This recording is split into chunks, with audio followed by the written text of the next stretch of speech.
streamer am Switched I? over. Am I right? I figured it out. Smart.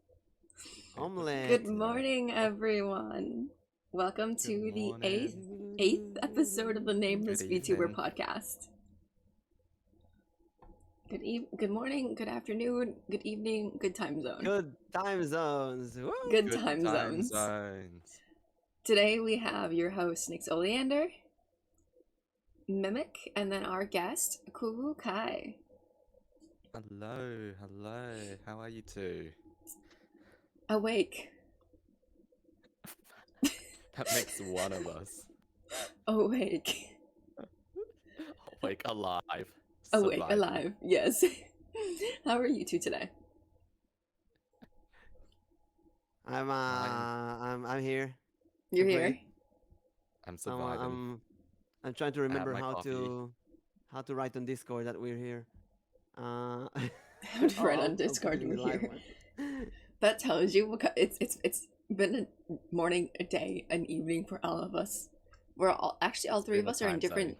Yeah, we're all in different time zones. Yeah, it's like, what, Arvo for you right now, Nick? And morning for Nix, and it's like 10 for me. Yeah. 3 p.m. Live 7 with the a.m. 8th episode on Nix's channel.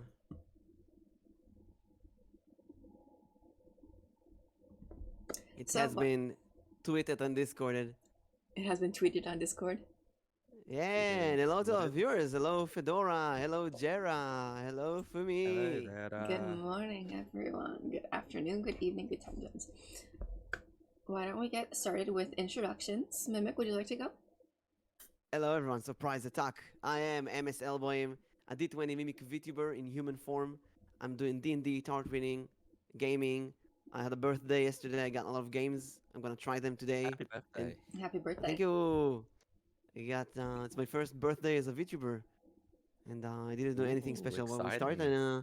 we started a new D&D campaign yesterday, which was really fun. Oh.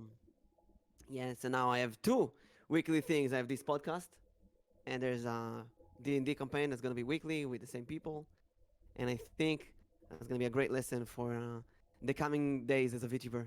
That you want more stability, you want more things that repeat not the same thing every week, but grows slowly, instead of what I've done so far, which is more of a variety, random things every day. I gotta find the balance.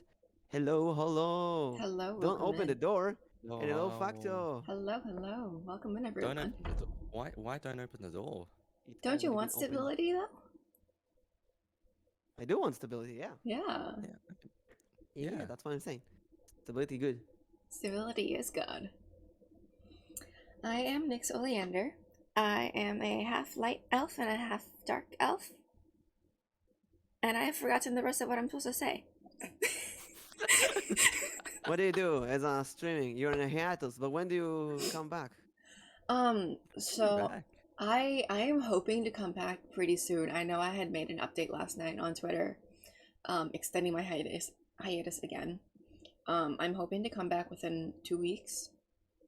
I'm hoping to come back before my birthday, essentially, because I want to do a birthday stream with everyone. When's Exciting. your birthday? My birthday is May 13th, Ooh. so it's gonna be on a That's Saturday. my brother's birthday. Oh, really? Yeah, that's my brother's birthday. Oh, that's so funny. Wait, so you're gonna do a God. birthday together? What? I actually know a lot Yeah, of I'll people get- with the same birthday with me. Yeah, I'll Birthday get my collab. brother on stream. Get- I'll get my brother on stream to collab with you. Let's Sounds go. good. But yes, I'm hoping to be back before May 13th, and start streaming again. Hopefully. Mm. Mimic is kind of quiet. Me? They want me to speak louder? I can turn up the desktop audio. How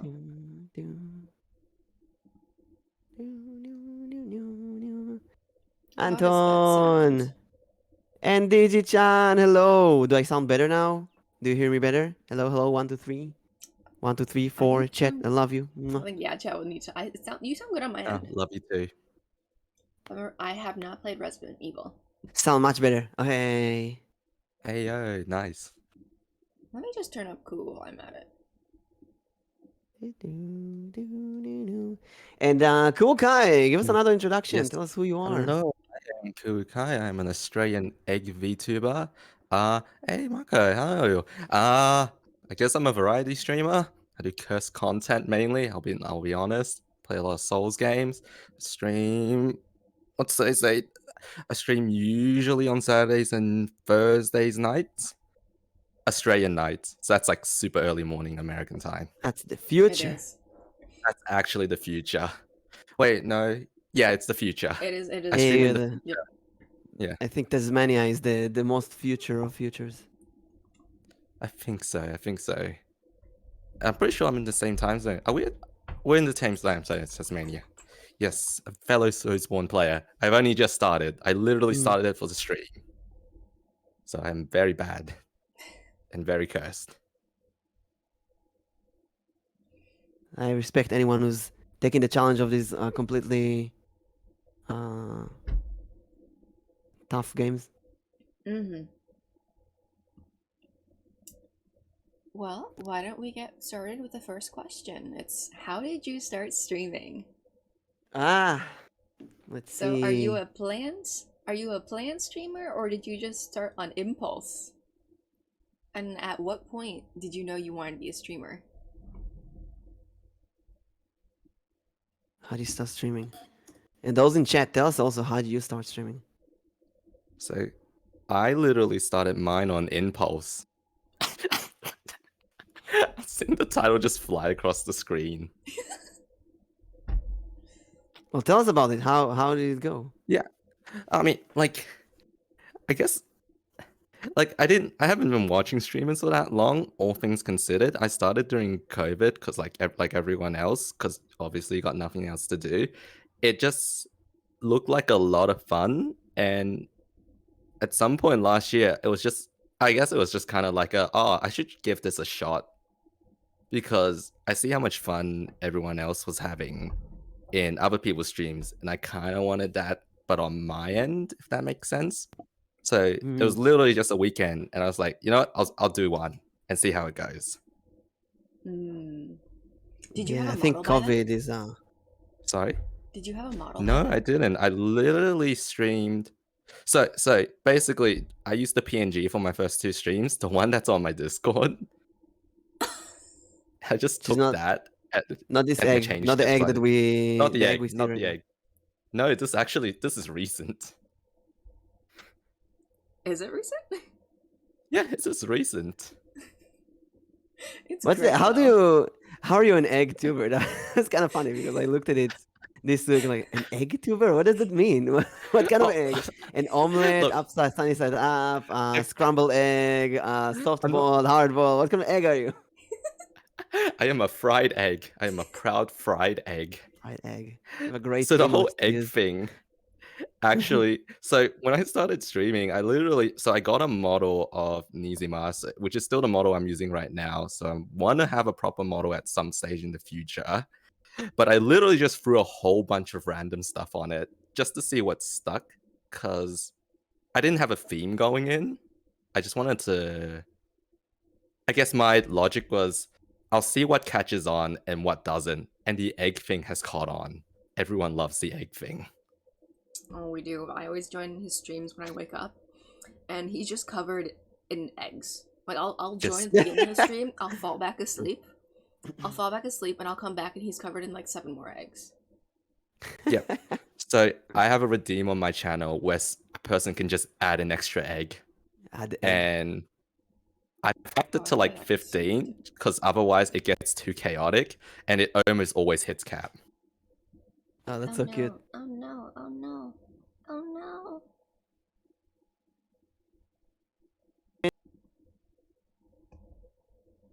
The heck?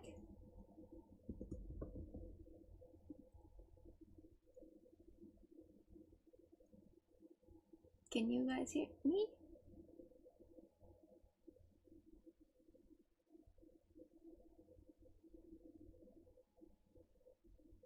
Oh no.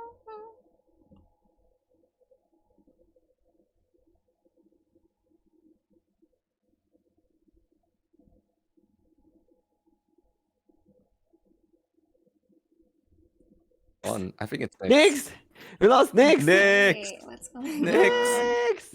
on? Nix! Nix! Nix? Hello. It's part of the American experience. We're back. Let's wait for this. We can get our. I can't even hear Alright. you Oh, guys. Nix! Nix, can you hear us? Nix. We can hear you. We can hear you. We can hear you, Nix. But you can't hear us? Oh no.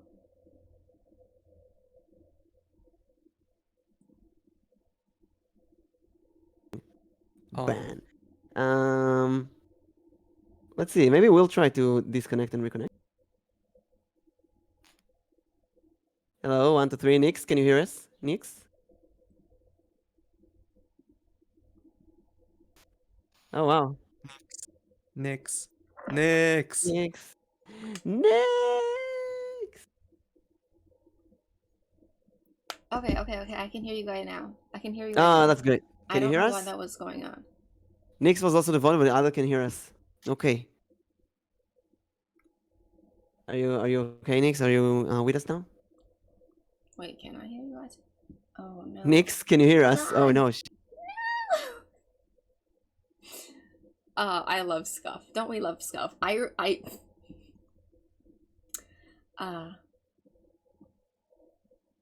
more time. Well, Hello? chat, as There I've we been go. saying, we need someone to translate what I say to. Someone to transcribe everything we say. Ad-lib me, chat. We got it. Yeah, transcribe back. us to Nix. You're back? Okay. Yes. Can you hear us? Yes. Oh my god, this scuff elf. That's why you don't stop for a month. You forget everything. Yeah, doesn't stream for a day. Yeah. Everything breaks. So during the COVID and the rise of the Hololive myth VTubers and then Vshoujo girls, Nyanners and Ironmans and so on, I really became in love with the concept of streaming, and it just you see them in collabs, Niji Sanji collabs mainly. You see how much fun they're having. We just want to be a part of that. And I've seen many VTubers or aspiring VTubers who watch me stream in collabs, and they say, "It looks like you're having so much fun. I want to join you. I want to join you guys." But you can't really join them. You don't know them. They're not your friends. You can't just randomly join a Niji Sanji collab. What you can do is slowly start doing that on your own. So I bought a really cheap model, my dice model, which was the minimum price. And at first it was like, I'll just see how it looks on the screen. It looks so fun to control it. So I said, okay, let's stream. So I just started streaming randomly. And my computer crashed 3 times during the first stream. Oh And gosh. after 30 minutes, I was so tired. I was completely exhausted. Like, okay, that's enough for today. But slowly, I started doing that on a weekly basis, and I'm doing it almost daily. It's become a great addiction, and I'm glad to say that now I have collabs every week, and I'm having so much fun.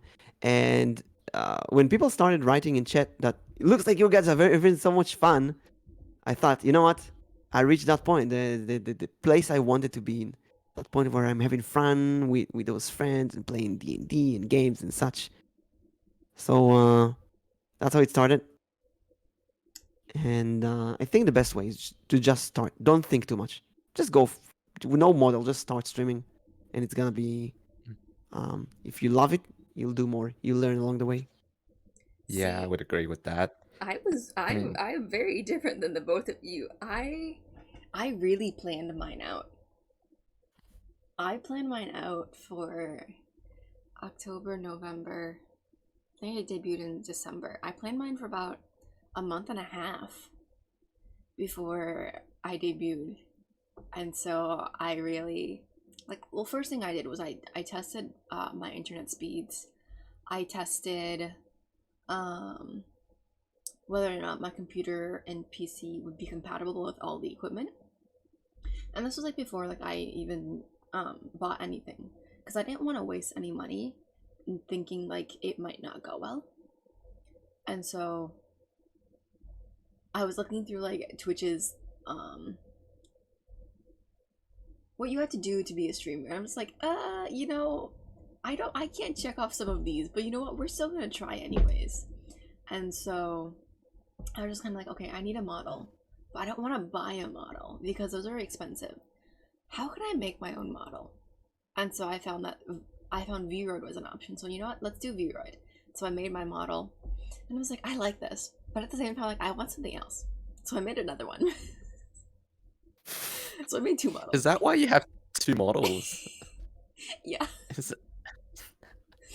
Because I like them both so much, I couldn't get rid of either one of them, and both of them were like depictions of me in different ways. But I'm just like, oh, I like them so much, I can't pick between them,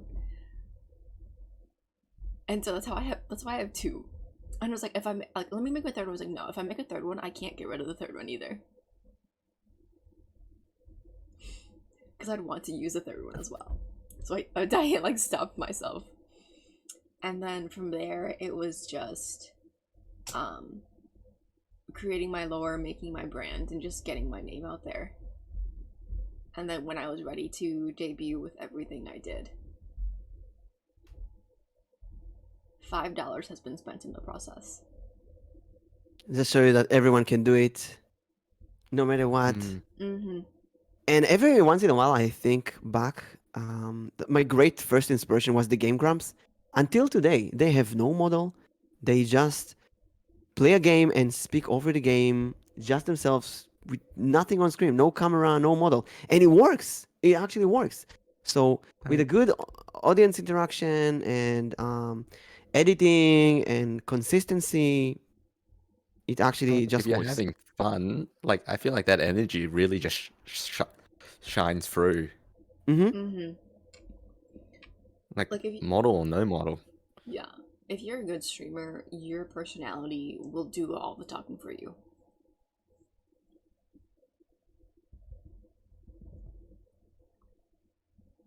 I guess that goes into the next one, your journey as a VTuber. Why are you a VTuber? Why do you not show your face? How did you come up with your lore, model, theme, brand?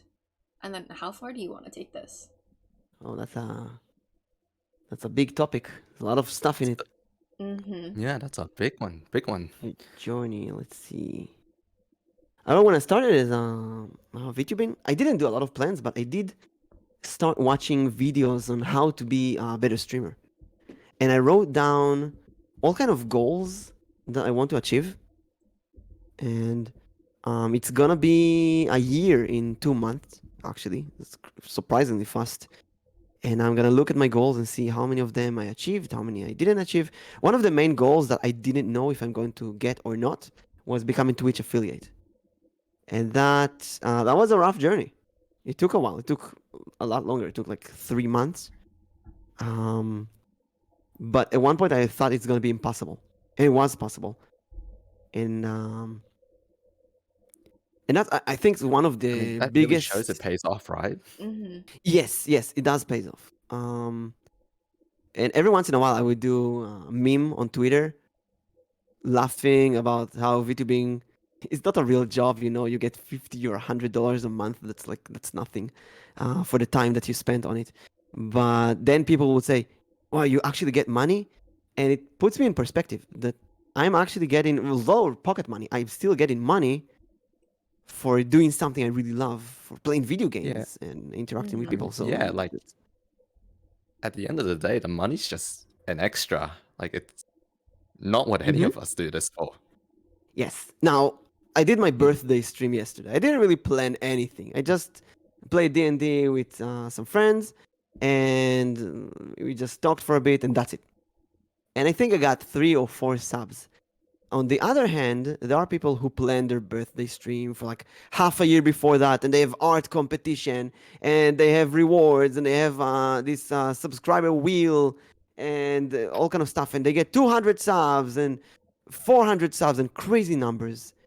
And I'm thinking I can do that, but I don't know if this is my journey. You know, my journey is a bit more compulsive and impulsive and random, and one day this and one day that. I'm not the planning type like Nix. Yeah, it's very different. Yeah. And I do see a lot of these kind of people who plan and do a great grand stream and get a lot of subs. I see them graduate very fast or give up after a few months. So it's better to do things in your pace, Mm-hmm. but be consistent. Yeah. For the rest of the journey, I don't know. We'll see where it leads.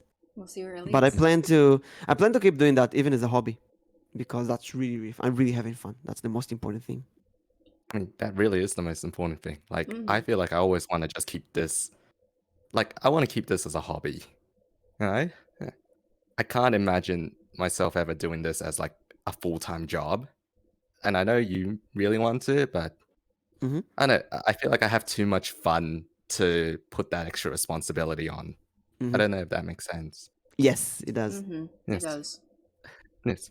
And speaking of birthday streams, I did my birthday stream like a week after I started streaming, like Oh. just for fun. Like I started streaming the week before my birthday. And I do remember when I started, I was really obsessed with like growth and numbers because I think everyone Hmm. is when you just start because Mm-hmm. you're like, oh, how do Yeah. I get big? How do I get big? Like, Hmm. how do I get viewers when you're like nothing? And what I did for my birthday stream is I did no planning. I did the dumbest thing I could think of. I bought an $8 recorder from Big W, which is like kind of like our dollar store. And I learned that instrument on stream. And I'm so glad I did that because it was so fun. But it also, I feel like that was a big moment for me as a streamer, if that makes sense. Because to me, that was like, oh, I can just do dumb stuff that I find fun. It literally does not matter, and people will come watch because they want to watch me just doing dumb things and have fun, and yeah, and just not worry about the numbers. That It sounds so does. fun. Just Yeah. buying a recorder and Yeah. playing on stream. It's just honestly And doing whatever you want is fun. like I don't know, like I think the people who's watched me for a long time knows that sometimes my streams are just like absurd ideas that I just like thought of on the day. Well, Nix knows. I always tell her about them. I was like, hey, what if I do this crazy thing? Some of them are still in the works. I will say that much, and Some of them are still in the I'm works. excited. I'm glad I have someone to tell these to, because some of them just don't work. And she's like, how are you gonna make this work? It's like, are you able to do this? Are you able to coordinate this? Look. I saw okay. I saw a video of someone's playing Dark Souls with grapes. And I know I can find a way to make it work. Someone else done it. With grapes? What does it mean With with grapes? grapes.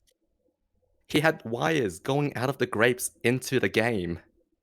And he played the whole game by just pressing on the grapes. Oh, the grapes as buttons. Yeah. And I can make this work too. I know I can. Microcontroller. That is so stupidly unnecessary. I love it. It's so interesting. Yeah. Because, like, I don't know. Sometimes I feel like you have to think about your streams. And I don't think I have any of, like, the idol talents. When I can't sing. I don't think I'm, like, super duper funny on the spot. I can't voice act. But I can just have ridiculous ideas. And, like, no shame in trying to get them to work. This idol talent, that's something that really do you know this show X Factor? Yeah. So the X Factor is like they take people who can sing and perform and whatever, but they miss that X Factor, the thing that makes them stand out, this sixth sense, the thing that you can't really explain. And I see there's these three pillars of VTubing, of streaming. That's consistency, creativity, and networking. And I've been doing those for almost a year now. I've been very consistent. I'm very creative, and I'm one of the biggest network collab person I know. I've collabed with more than 250 people. But I've seen people who grow up 10 times faster than me. And well, obviously, what is missing is that X factor. There's something that I cannot pinpoint on what it is, and maybe that is the planning. Maybe that is the uh, company or management or some basic knowledge or some luck. There's so much things involved more than hard work. And maybe that's true for everything in life. This journey is it can be very random at times. You can It work very can hard and be. get almost nothing, and you can work nothing and get a lot of rewards. And I think a lot of it has to do with like even just like the way that you hold yourself too. The way that you hold yourself and the way that you present yourself to people, because that's also another bigger factor. Mm. Is like if they enjoy you as a person. Because I think you're right. Where everyone has like one distinct thing that brings people in. It might not be the same distinct thing for everyone. It could be your schedules are really cute. It could be Hmm. they like your voice. It could be they like your funny personality or the okay, for me, I feel like a lot of people just like when I scream. Um but it's different for everyone. And I think The once you gremlin voice. the gremlin voice, I I got. think Wait, do I have enough points for that? Maybe in a collab, you can Wait, just ask her to do it. I think I turned it off from last time. yes, you did. I think Damn. I turned off a lot of things from last time. I don't even remember to turn it back on. Nix, come on, he's collabing with you right now. You can just leave him hanging. Yeah, you gotta do the gremlin. Do it. Do the gremlin. No, I'm kidding. I'm kidding. I'm kidding. I'm Nix.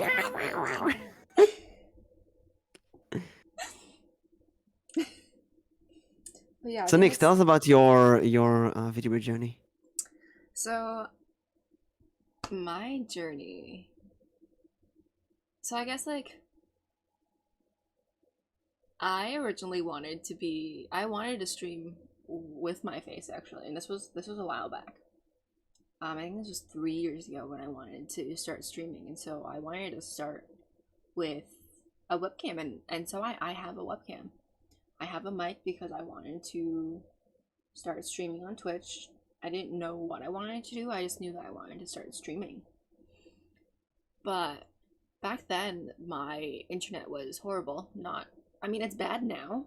It's bad now. But before, it was even worse. I know that's hard to believe, but it's true. Yeah, that's very hard to believe. It's bad now, but it was even worse before because we still had dial up for a while. I don't know if you guys know what that is. I know. No, I I just know I just very can't well. believe it. I can Like do it 2 again. years, like two, Yeah. 3 years ago, that would be 2020, and you still had. And I won't push it. I Yeah. won't stay on this topic. But what? I mean, we all know that I have bad Wi-Fi. We all know that. Okay. But yeah, and so that was really like the big thing that I couldn't stream was because of the internet. And so when we had an update about a year ago, it never came. I never like thought about streaming again until I started watching VTubers again. Actually, when I first started watching VTubers, and I kind of got the feeling of like, oh, I wish I could stream. I remember when I wanted to stream but wasn't able to. And then it was really interesting because all of my IRL friends would say like, "Oh, if you didn't go into this career path, I could definitely see you as like a streamer or an entertainer." I was like, "Really?" Like, yeah, I could definitely see it. And that kind of like got me back onto the train of thought of like, "Huh, should I go into streaming? Should I attempt to go back and try again?" Even though like the first attempt was like failed. I thought about it for a good while. For a really long time actually. To the point where like I got really depressed because I could not stream. I'm just like, "Oh, I really want to stream." And then Well, I had like a couple of things that like really pushed me into being a streamer, which I'll talk about later when we get into our inspirations. Um But then that's like as soon as like I had that push, I started like researching everything and trying to figure out, okay, what compatibilities do I have? What can I download? What can I use? Can I really do it? I actually originally I was going to start streaming on YouTube.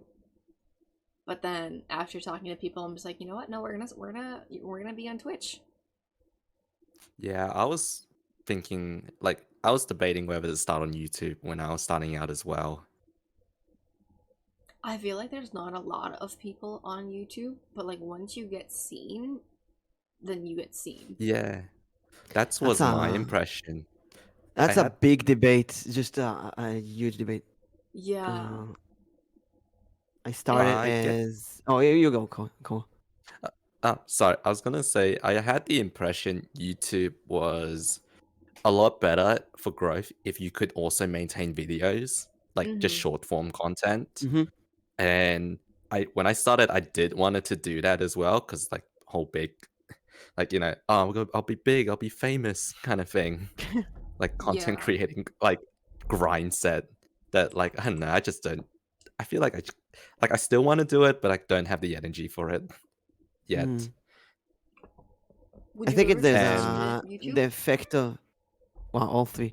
You next you go. Cool. Would you ever transition or even mimic transition to YouTube? So I started on YouTube. No, I started on Twitch. Then I went to YouTube, and then I wanted to do like half and half. So I had 3 days on YouTube, 3 days on Twitch in a mix. It was very annoying to maintain both of them because I used YouTube as an archive. Mm. And if you upload archives to YouTube, nobody watches. They get like almost zero views. Yeah. So you need yeah, the 10 minutes videos, highlights, and so on. But highlights are very hard to make. They take a lot of time to edit. Um, and for a while, I switched between streaming on YouTube and streaming on Twitch. And every time I would stream on a system, on a platform, I would actually think that the other platform is better. So it's always the case of the grass is greener on the other side. Um, Um, and Twitch has an amazing advantage, which is the raid system.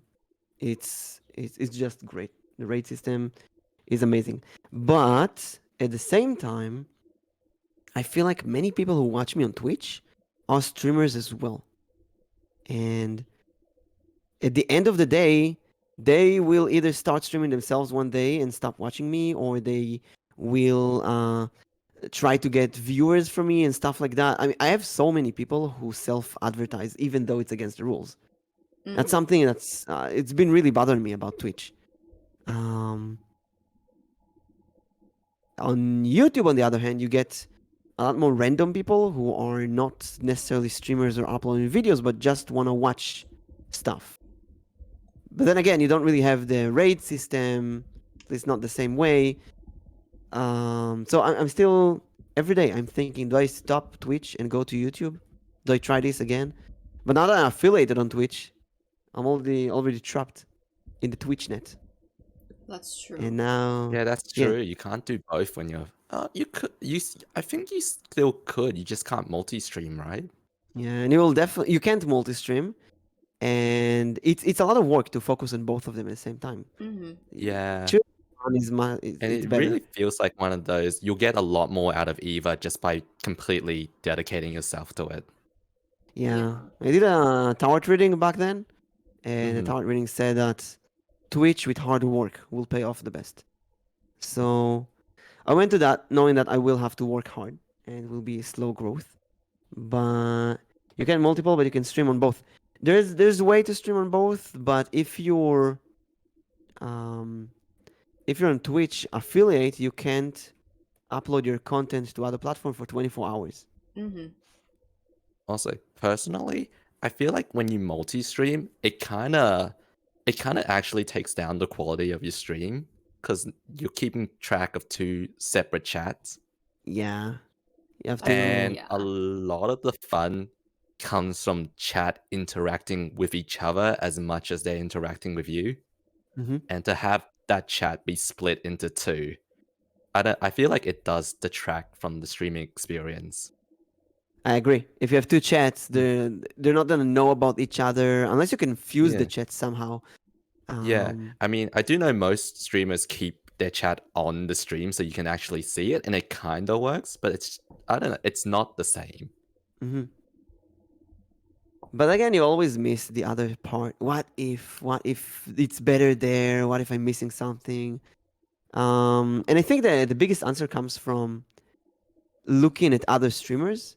Mm-hmm. So right now, I believe that corpos do better on YouTube, while Oh yeah. indies do better on Twitch. Oh, I completely agree. Mm-hmm. I definitely agree with that. Mm.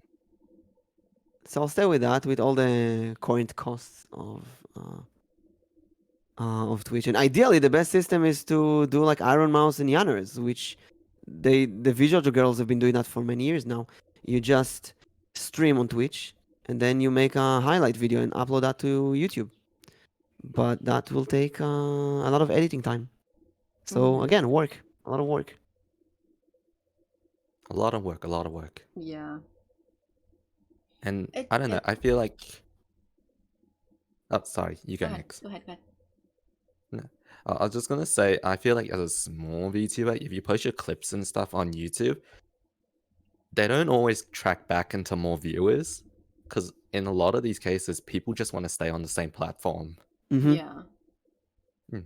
So like, it works if you're a YouTube streamer, because then they'll subscribe to you on YouTube for your shorts and your clips, and then they'll see you live. But it doesn't. It kind of doesn't work from YouTube to Twitch. Yeah, it's really hard to transfer people from Mm. platforms. I remember when Mm. before I was a streamer, and I watched the Hololive and Niji Sanji girls. Every once in a while they would stream on Twitch, and I was thinking, why the hell would I want to watch on Twitch? I'm watching on YouTube. I don't want to watch on Twitch. And I went to Twitch and I just didn't understand anything. I don't understand as a viewer. I think Yeah, Twitch is not as intuitive as YouTube. YouTube and was look, a bit more understandable to me. I was just gonna say, I feel a lot of people do watch streamers as a comfort thing, and Mm-hmm. if you're being forced onto a platform you're not familiar with, that's inherently going to be less comfortable. Hmm. For sure. Because I feel like, yeah, a lot of it really just has to do with comfort too. Is like, are you comfortable doing it? Are you comfortable streaming? And then if you feel that force or push from someone, you kind of don't want to do it anymore. So maybe the It's best like, solution is just choose a platform and stick to it. I mean, don't think about the other platforms. Mm-hmm. I have a VTuber friend who started on YouTube and then she went to Twitch for a couple of months and now she's back on YouTube. And I have some people who do the opposite journey. It's a great question. I did a poll when I started and um, it was very conflicted. People really don't know. It just showed that the two platforms are doing a great competition between them. They both have great benefits. Yeah. So then, because Mimic, you said you hope to do this full time. Would you ever I turn it do. into a hobby? I mean, right now it's a hobby that I fake as a full time. It's a fake it until you make it kind of system. Because let's be fair, I work very hard. I stream many hours, Mm-hmm. and I get pocket money. So it has to be a hobby. In a way, like, I your paid stream schedule is more. crazy. It Yeah, is. It it's really actually a is. fake it Mm. until you make it. That's that Like, was the.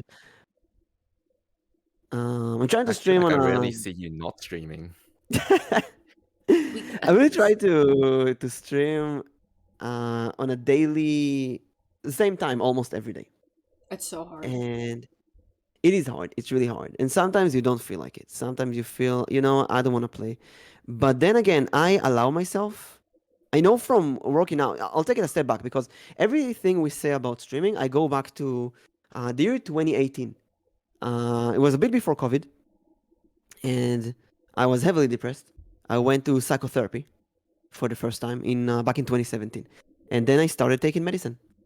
Um, and the medicine and psychotherapy together made me calm down from many things that bothered me in real life, if it's news or politics or stuff like that. Um, or anime or all kind of things that not really my issue and I can't really affect them, but it was a lot of wasted energy. And suddenly I had a huge burst of energy, and I was out of work, I was out of studies, I didn't do anything, so I started working out, and was one of the best years for my physical body. I never felt better. I did a workout every single day, and many things were wrong. I didn't do squats correctly, and I didn't run long enough, but I did whatever I could. And one thing that repeats on in workout sessions over and over is consistency. Just keep doing that. I remember I hurt my leg once. I went to the doctor and I asked what to do, and he said just keep walking, never stop, because if you stop, the muscles will not heal. So I kept walking. It healed. It healed really fast, and every wound I got during that year healed in like days. It was unbelievable, and I hurt Wow. myself so much. I got so many. My left leg, my poor left leg. I don't know what's wrong with it. I bumped into so many things, um, and it was very painful. I kept going. I remember one time I was running and I stepped on a branch and it pierced my knee. It was so painful. I was like, "Fuck that!" I'm keeping running, and I kept running with the pain until I got home. And every wound, I just put something on it, get up, and I'm Oh my thinking gosh. about, and Oh it healed. wow.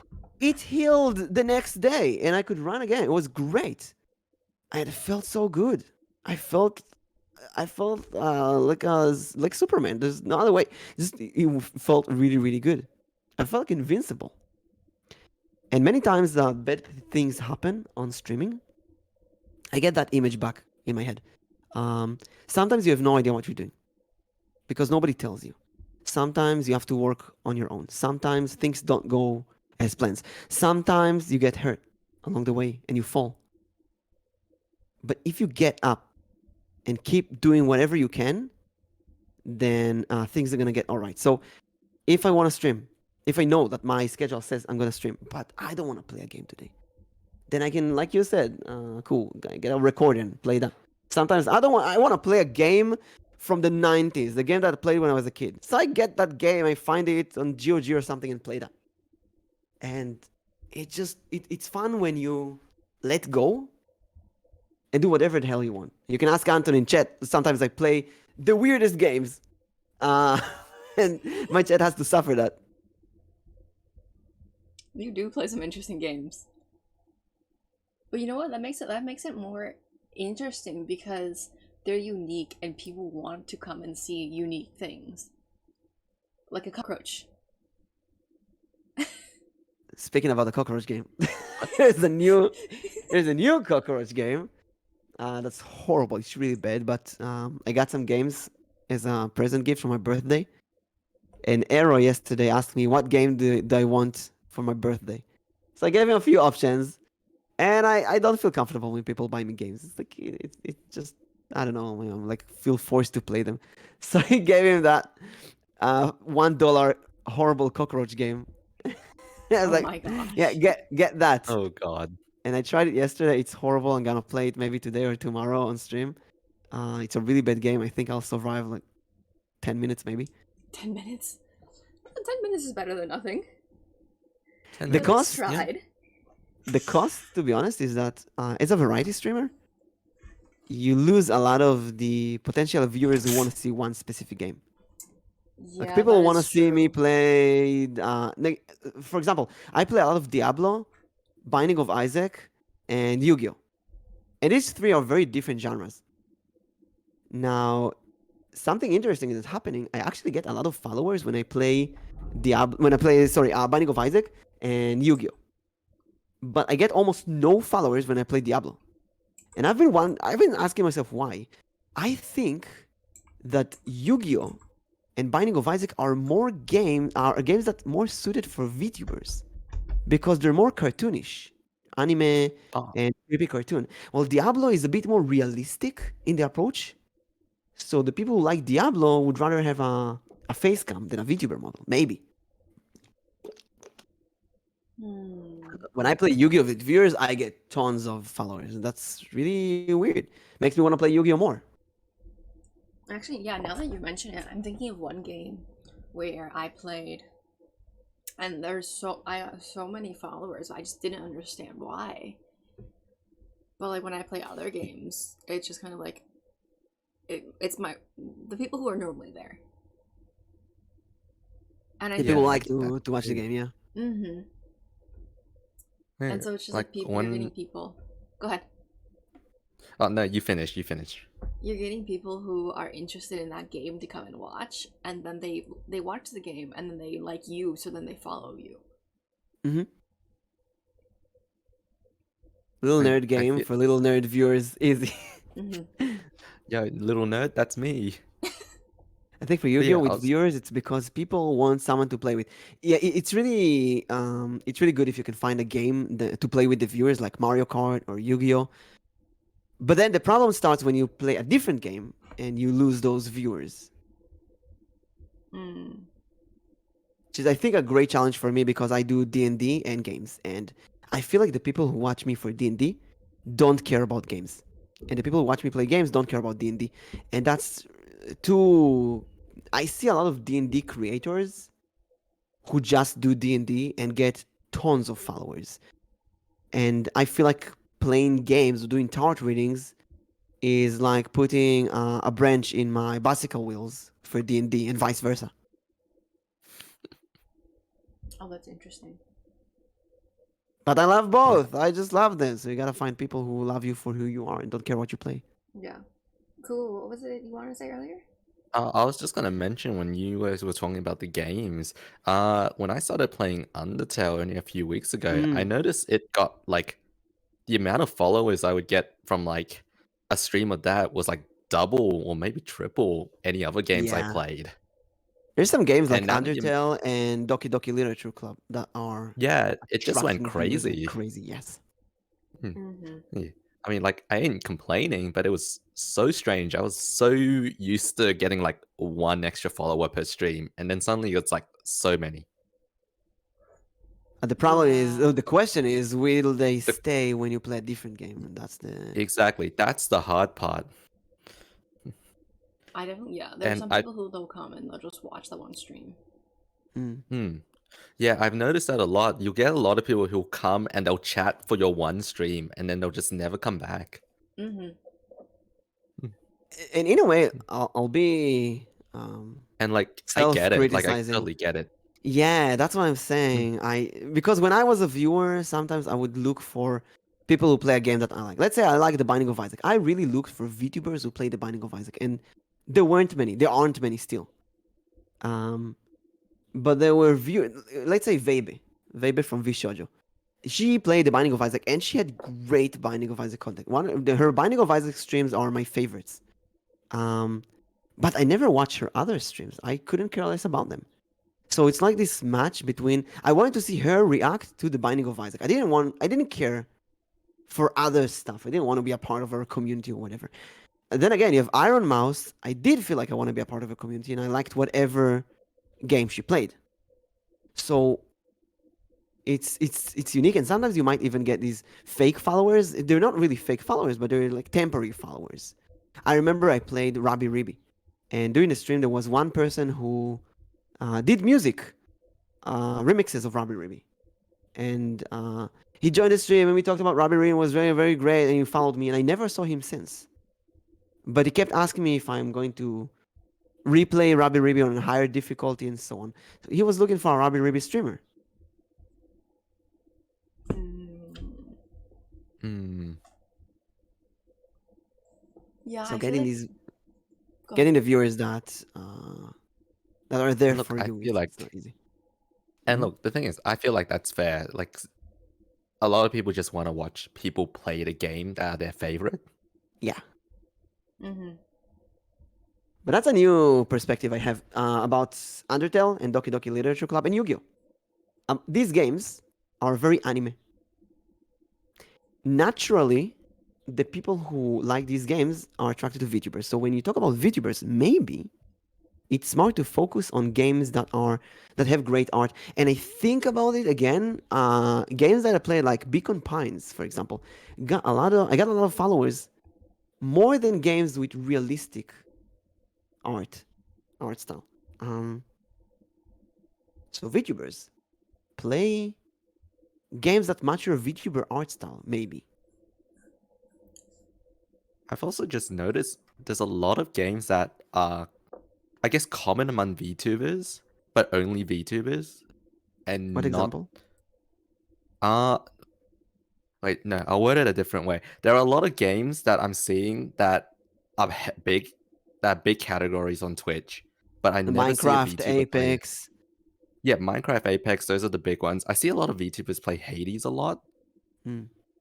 Hmm. But Hades. also but also if you just look at Twitch categories, I think stuff like Red Dead and Grand Theft Auto are like near the top, and I feel like I never see a VTuber plays them. Hmm. When I think about it, Diablo 2, I don't see a lot of VTubers play that, or The Binding of Isaac. But Yeah. then again, Yu-Gi-Oh, I do see a lot of VTubers play that. Mm-hmm. Um, Oh, and another Undertale one, and Dot. Doki Doki.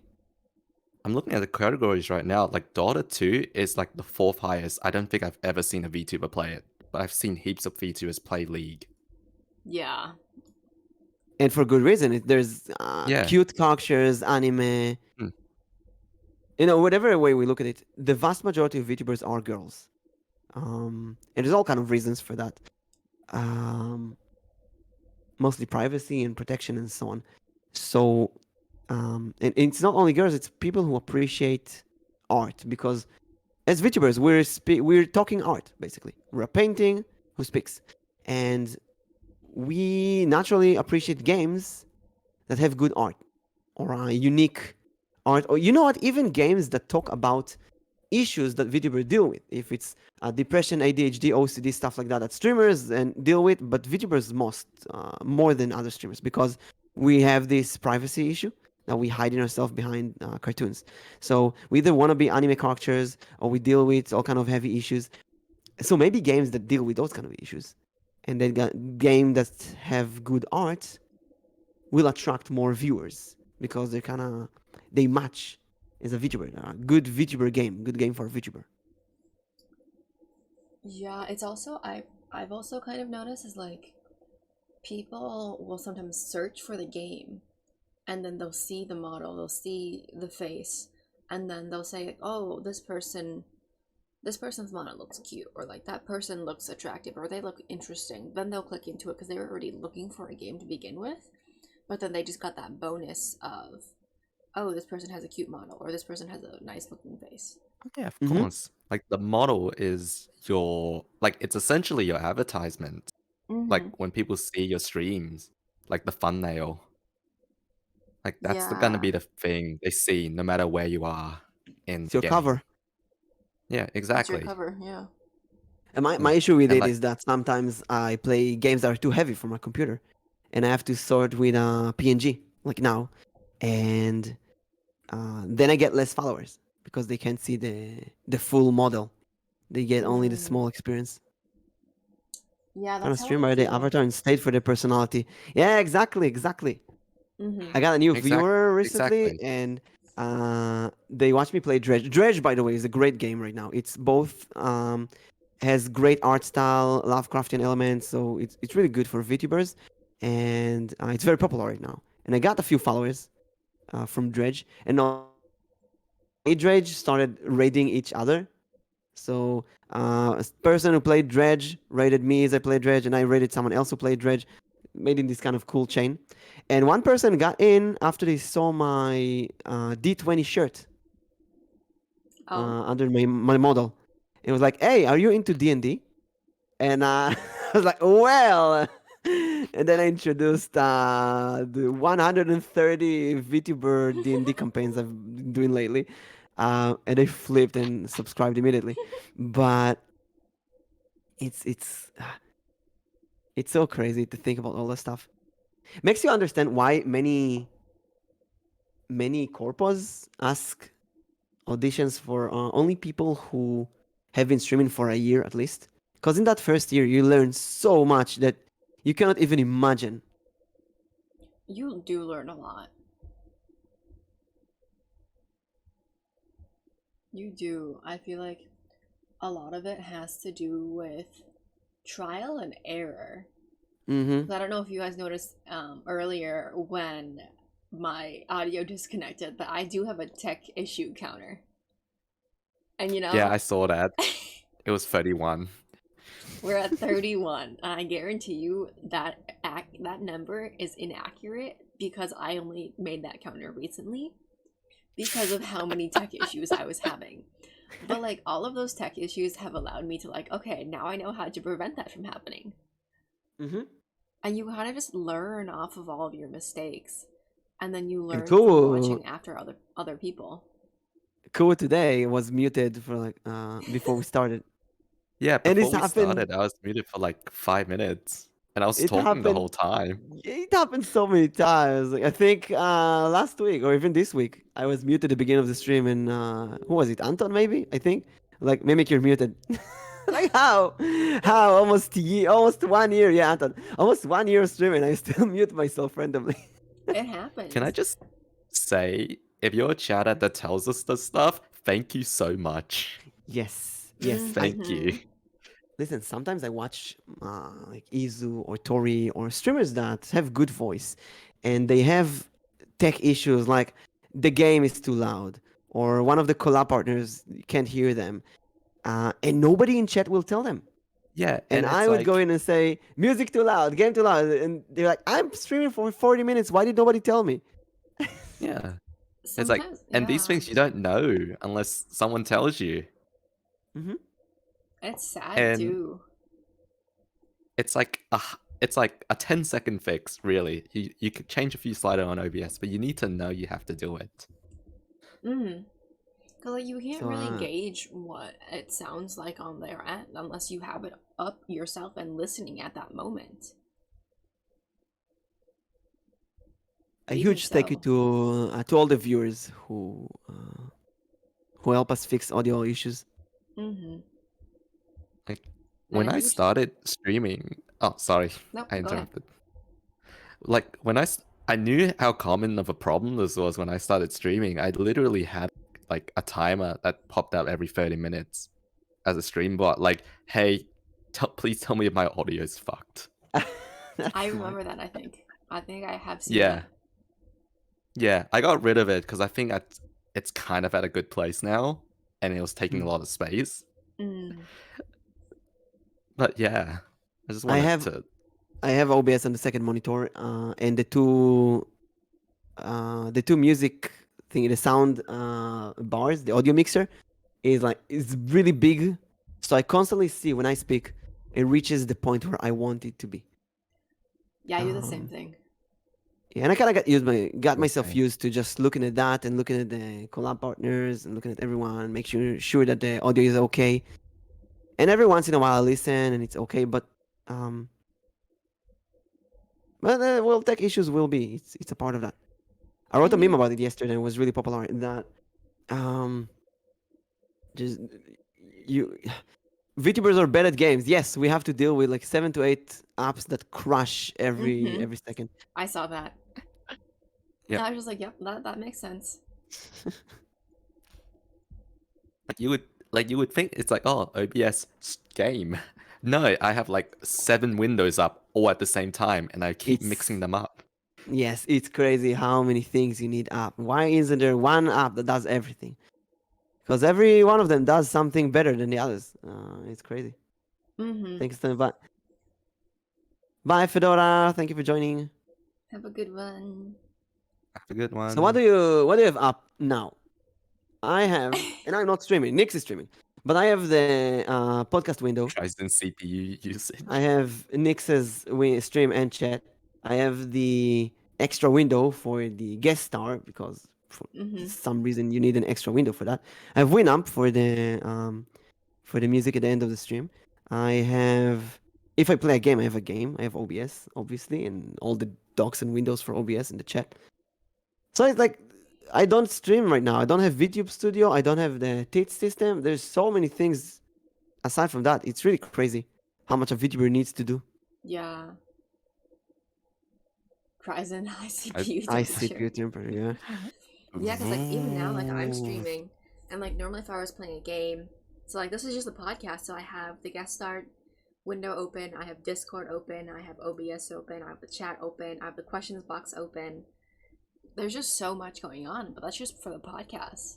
Like if I was Mm-hmm. doing like my normal stream, I have the game, I have OBS, the chat, my model running, Discord in the background to make sure that like I'm still running, because then I'll get a notification from my Discord server if my stream restarted. Oh yeah, Discord runs. I forgot that. We need to Mm-hmm. Oh speak yeah, yeah, somehow. yeah. Like there's so much running in the background that the fact that the game, like everything still can stream and run smoothly, or as smooth as it can, it's still surprising. I mean, Mm-hmm. it's a miracle, really. Mm-hmm. I think there's some people who use their phone to capture too, so that's another application. Yeah, but that saves you a lot of CPU to do that. You Mm-hmm. need an iPhone 10 and above, which is very expensive. And also, they have Yeah. the reactive PNG installed on Discord. So there's a lot of planning, and sometimes it can petrify you. You think when you start as a VTuber, you think of all the things you need to prepare and all the things Like you it gets don't know. overwhelming. Yes, Yeah. like Definitely a few overwhelming. weeks ago, someone asked me, "Mimic, how do I make so that a redeem will throw something at me?" And just thinking about it is like, oh, the amount of guides I need to read on the internet right now to understand how to implement that and actually do it.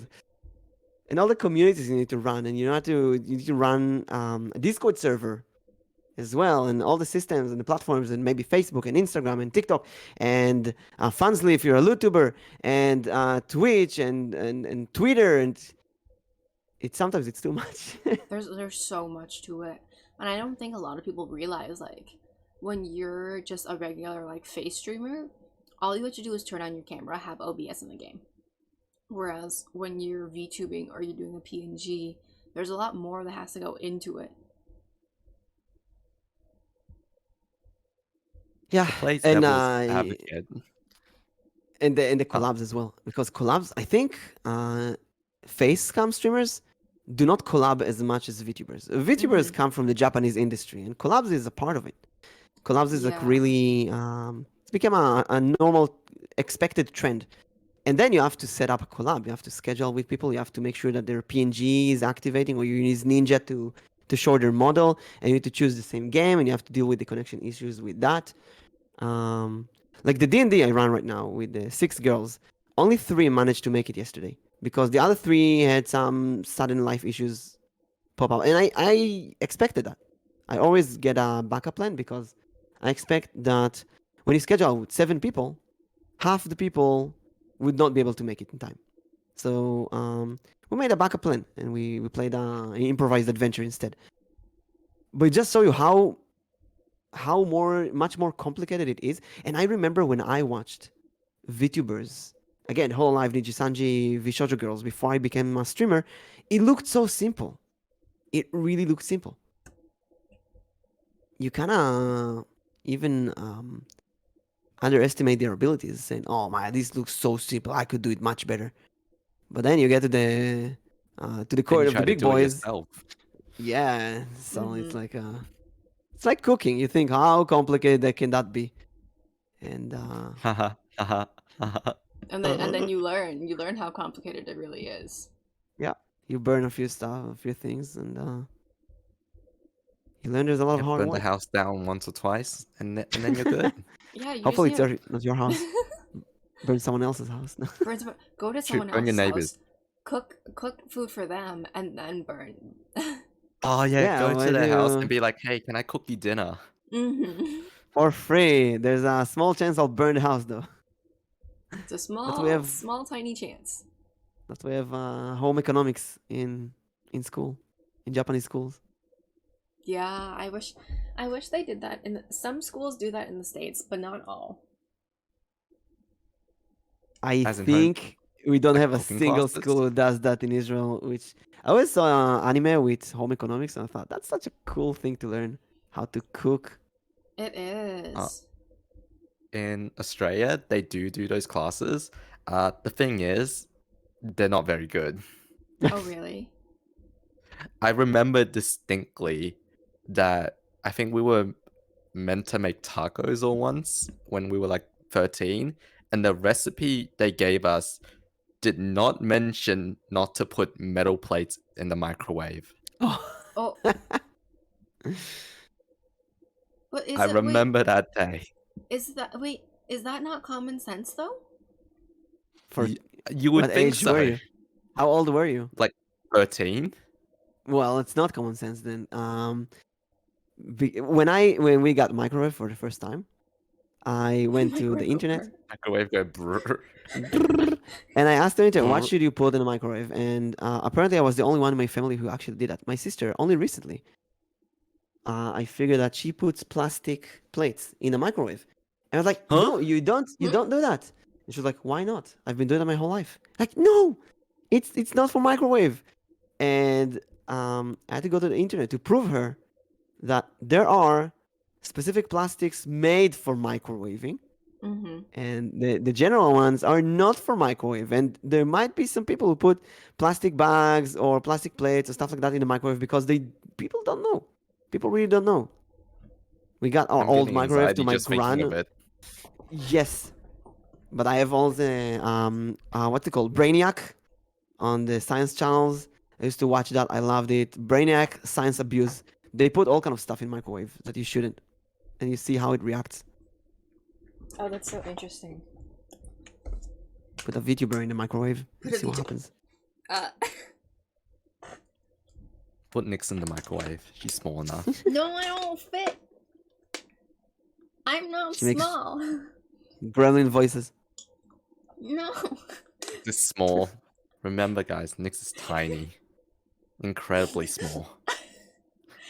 I am not. And she tiny. lacks being small. That's why she has a chibi PNG right now. Literally smaller than my thumb. I am not that small. I do like popcorn. Do not put an ant into the microwave. What? Because it's Anton. He's an ant VTuber. You look delicious today. Okay, I'm sure I heard this before, but you look delicious today. Ooh. Thanks, lady. you You, ever- do too. You know, there's a really good recipe for eggs in the microwave, actually. Oh, is there? I found, yes, because you shouldn't put eggs in the microwave, they explode. So I you googled, shouldn't. Yeah, they explode. can you cook an egg in the microwave, and how? So there is a way. You take a glass that you can put in the microwave, and you put an egg, you crack an egg inside, and then you fill the glass about a third way or a quarter in water. You put water on the egg, and then you put it in the microwave for 40 seconds. 40, not a single second more than that. And you can see, if you have a clear door, you can see the egg cook perfectly inside. And you get a perfectly cooked egg. But you must crack it open in a glass.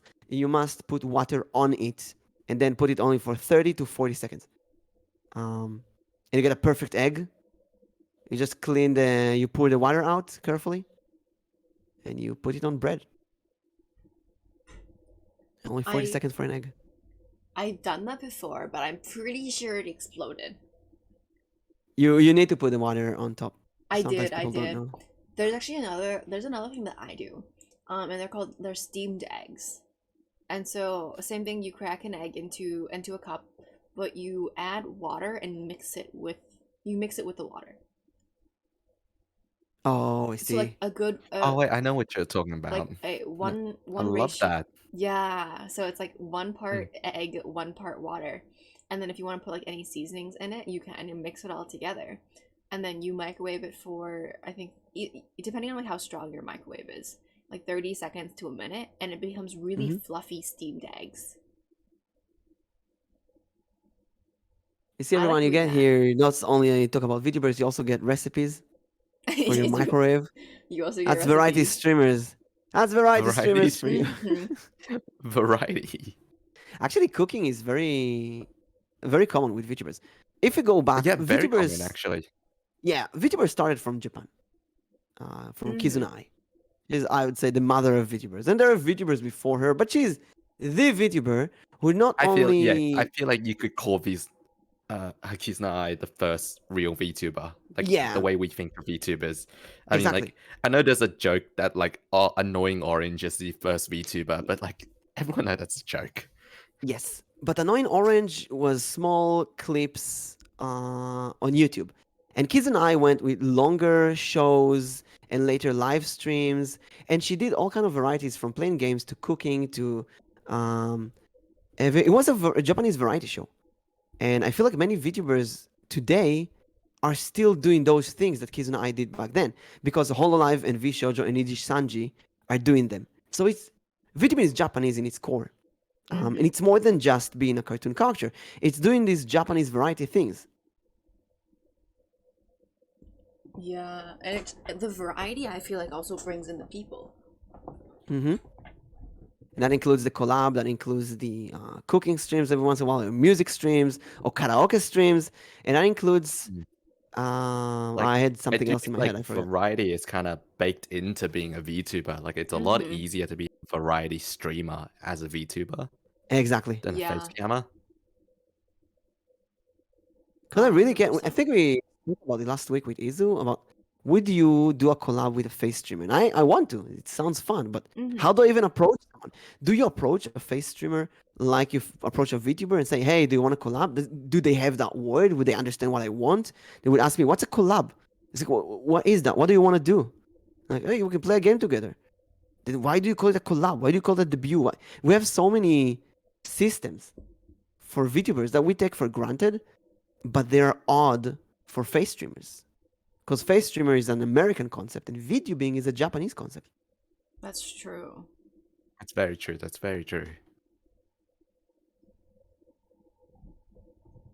Do you want to move on to the next subject? Yeah, let's topic. move on to who are we, streamers or content creators? Which is kind of what we started talking about right now. Yeah, so we kind of led into that. So, what do you guys think is the difference between a streamer and a content creator? Or are they Are they the same thing? Or Like, at the end of the day, are we just entertainers? Like So every once in a while, I upload an evil meme. I upload a meme that most of my memes are funny, but some of my memes are very criticizing of other people. And I had it with VTweeters or VTweeters, people who claim that they are VTubers, but they don't really stream.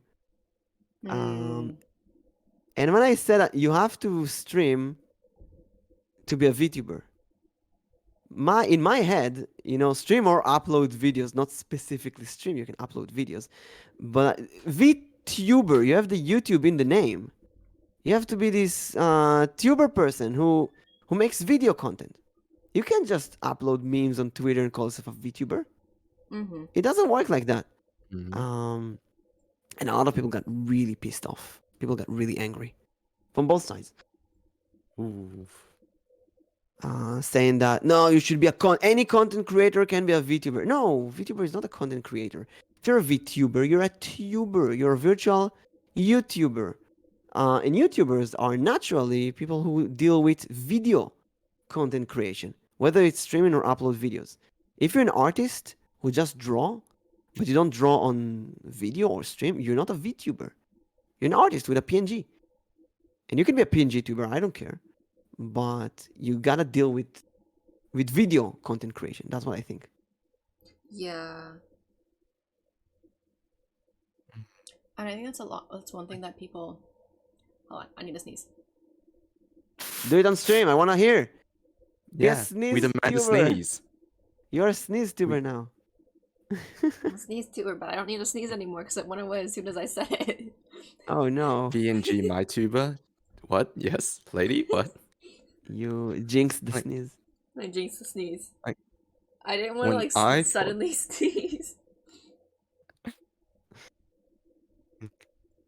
When I thought of this question, so I don't consider myself a content creator, at least not yet.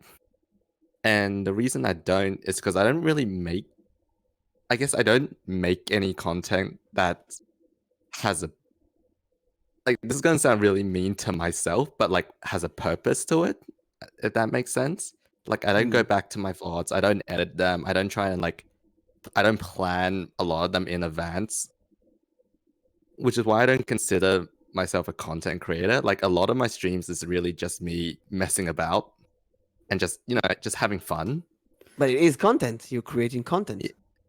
It is like I think the reason I don't consider myself a content creator is because the content, quote unquote, I create doesn't have a purpose, if that makes sense. As in, not a purpose I prescribe to it.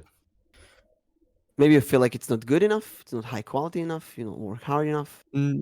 Not that, not so much that. Like I am quite happy with like what my streams are right now. Like I know it can always be better, but I am quite happy with where they're Hmm. at. It's just that a lot of it's like hanging out streams, if that makes sense. Like come in, I'm gonna be playing a game, we'll chill, we'll chat. Whereas like if you were a content creator, you'll be creating videos and they'll have like it'll be like a purpose, whether it's like a clip I show or see compilation. what you Mm. mean. Yeah, but that's also Yeah. something that's very VTubery. The Zatsudan. Yes. Just chatting or chilling with Yes. the audience. Mm-hmm. Or like yeah, but like you go into Jat's chatting stream and you like have a plan to go into it. You know what I mean? Or you do a Not karaoke stream. not necessarily though. Many VTubers Mm. just sit there and chat with their audience, asking how's your day. I can't really do just chatting. They're weird to me. I need a topic list like here.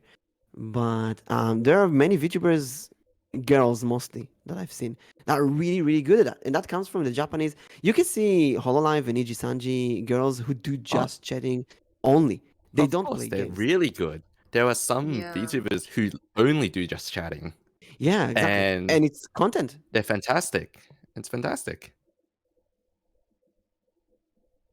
Because there's some people who they don't do well with games, or they don't like playing games, and so Hmm. just talking is what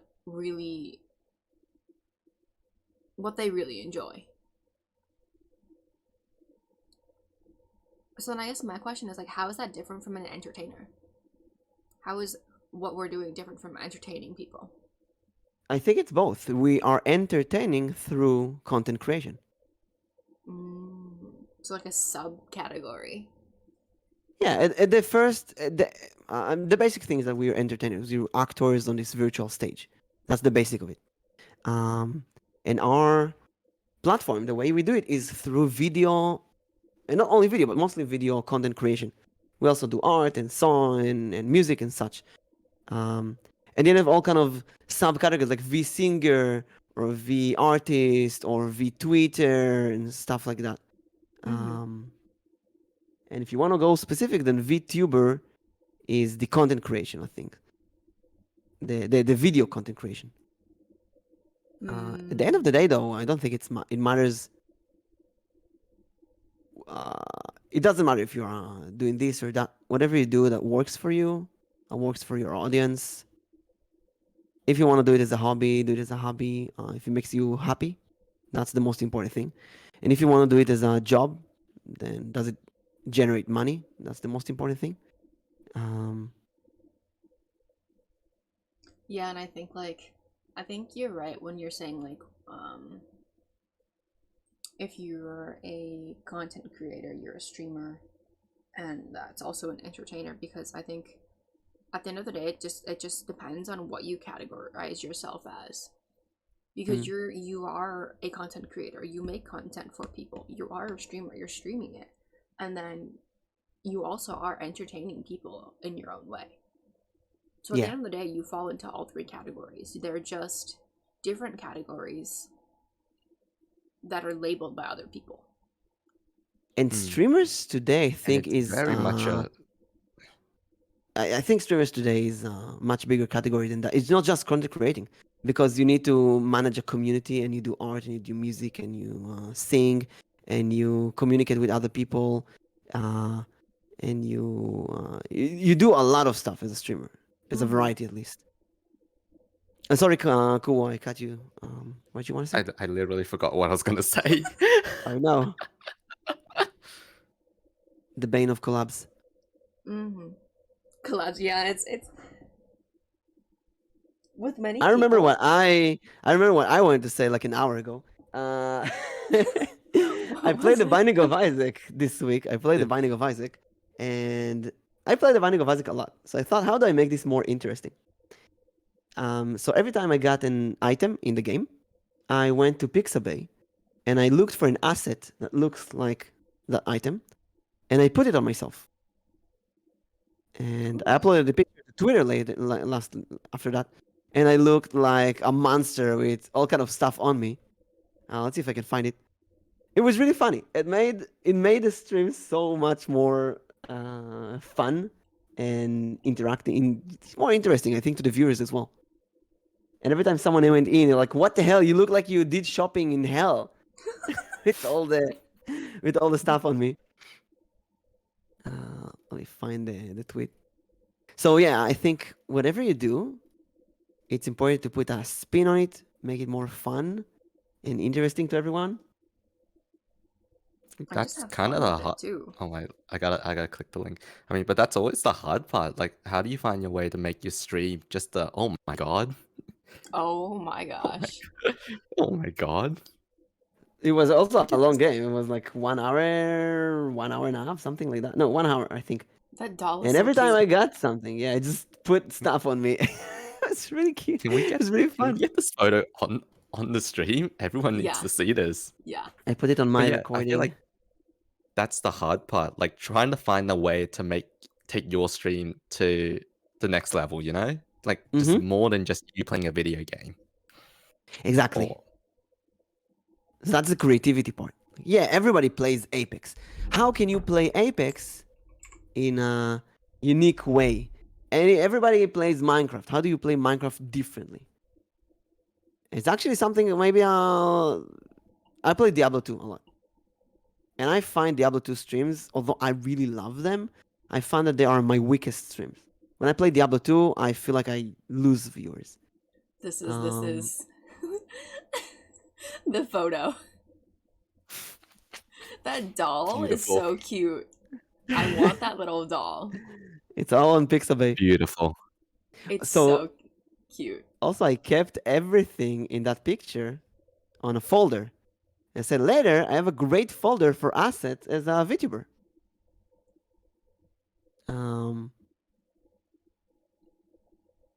But the main so thing was to put a spin on the game, make it more fun.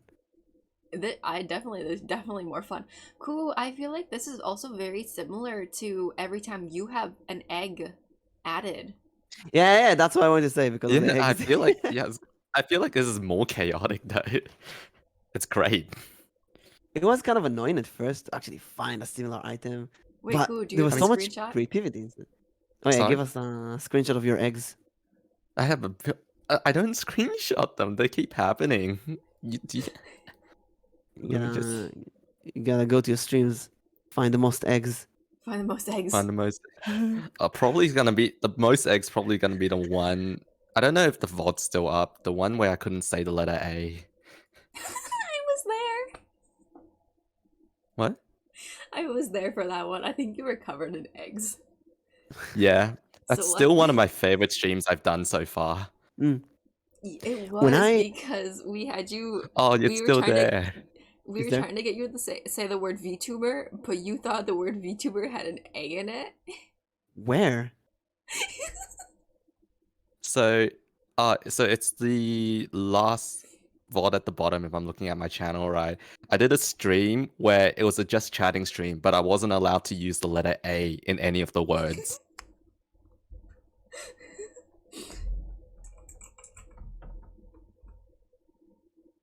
Let me see. Where do but you it doesn't think have the VTuber had an A in it? that. Oh yeah, in my brain it was spelled like that. VTuber.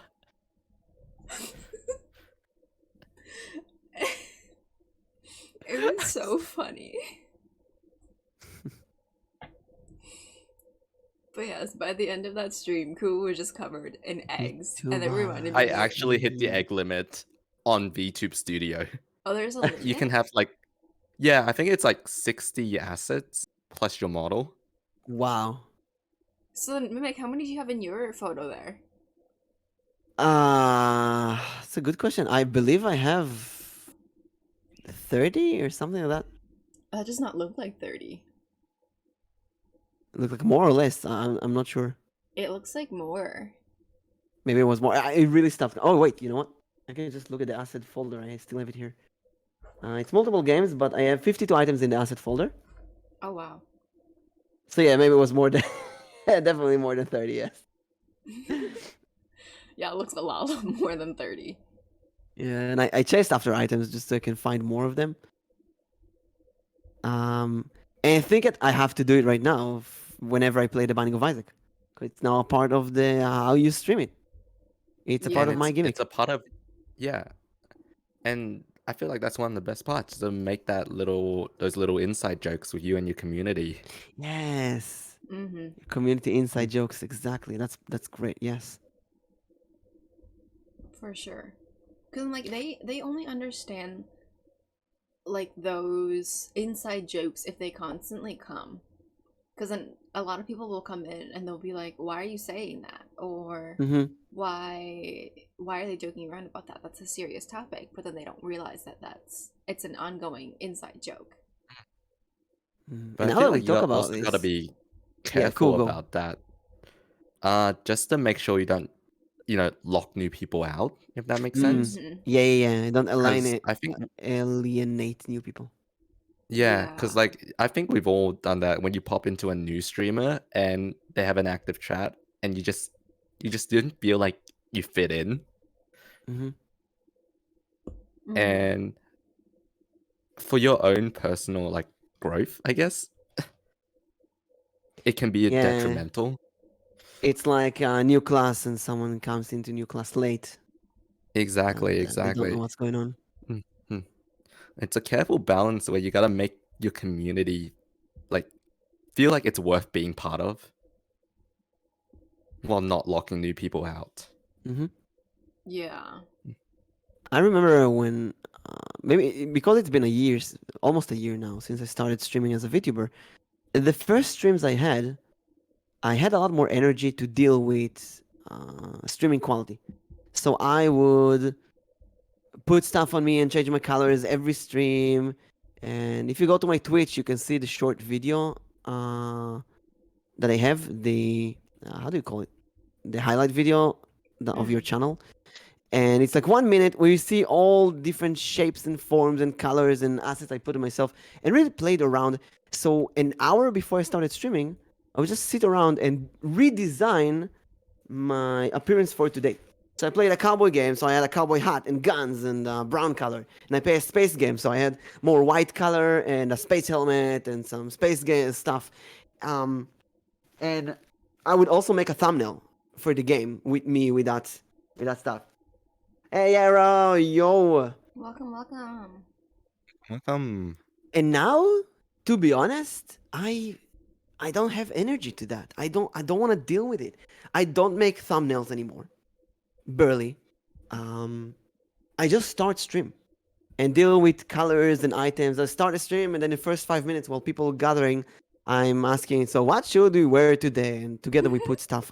I'm like, I'm sharing with the scuff and the plans and the backstage with the viewers. But now that I'm thinking about it, and the word alienation, there's this theater style that uses alienation, where basically they would dress and change characters on stage in front of everyone.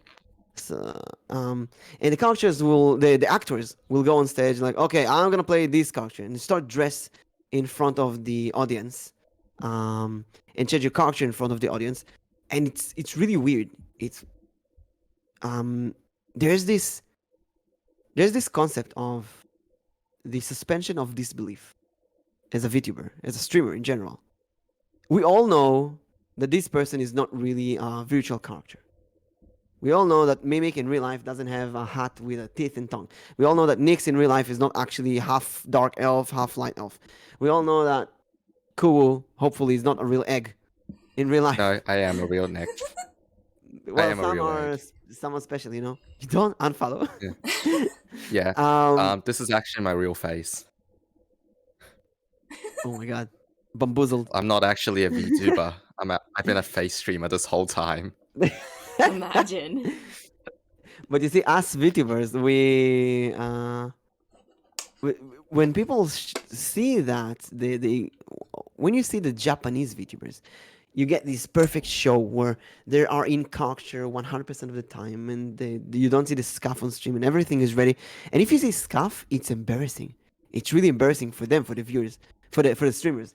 But in my case, I really break that. When I do a tarot reading, I show my face, and I do some face streams, and I have my community challenge right now is a feet cam stream. I'm going to do a stream with my feet, and people donate to that. I don't know why. Alnichi and Anton have a competition who's gonna donate more, and Oh my gosh. I find it really funny, and they think I'm joking. No, I'm actually gonna do a feet cam, and you're gonna pay the price. Yes, I'm gonna put my feet on a controller. I'm gonna play a game with my feet. It's What? gonna be horrible, but you're gonna see my I was feet. thinking of doing something similar to that too. I was gonna say Do it it. sounds like something Kubo Like a would trend. do. Let's do Yeah. a hashtag for that feet stream. Yeah. And in a way, it breaks the immersion. And I think in retrospect, it breaks the immersion in a bad way. You don't want to do that. But at the same time, I think it makes me different as a streamer, as a VTuber. And maybe I am trying to attract that audience of different people who don't care about that, who wants to see the funnies and the stupidness and the like who said, just buy a recorder and practice that on stream and do whatever you want. So in one way, I miss the beginning where everything was more planned and perfect and ordered and organized. Mm-hmm. But I am having a lot more fun now, I think. I do feel like the Japanese side of VTuber takes that immersion.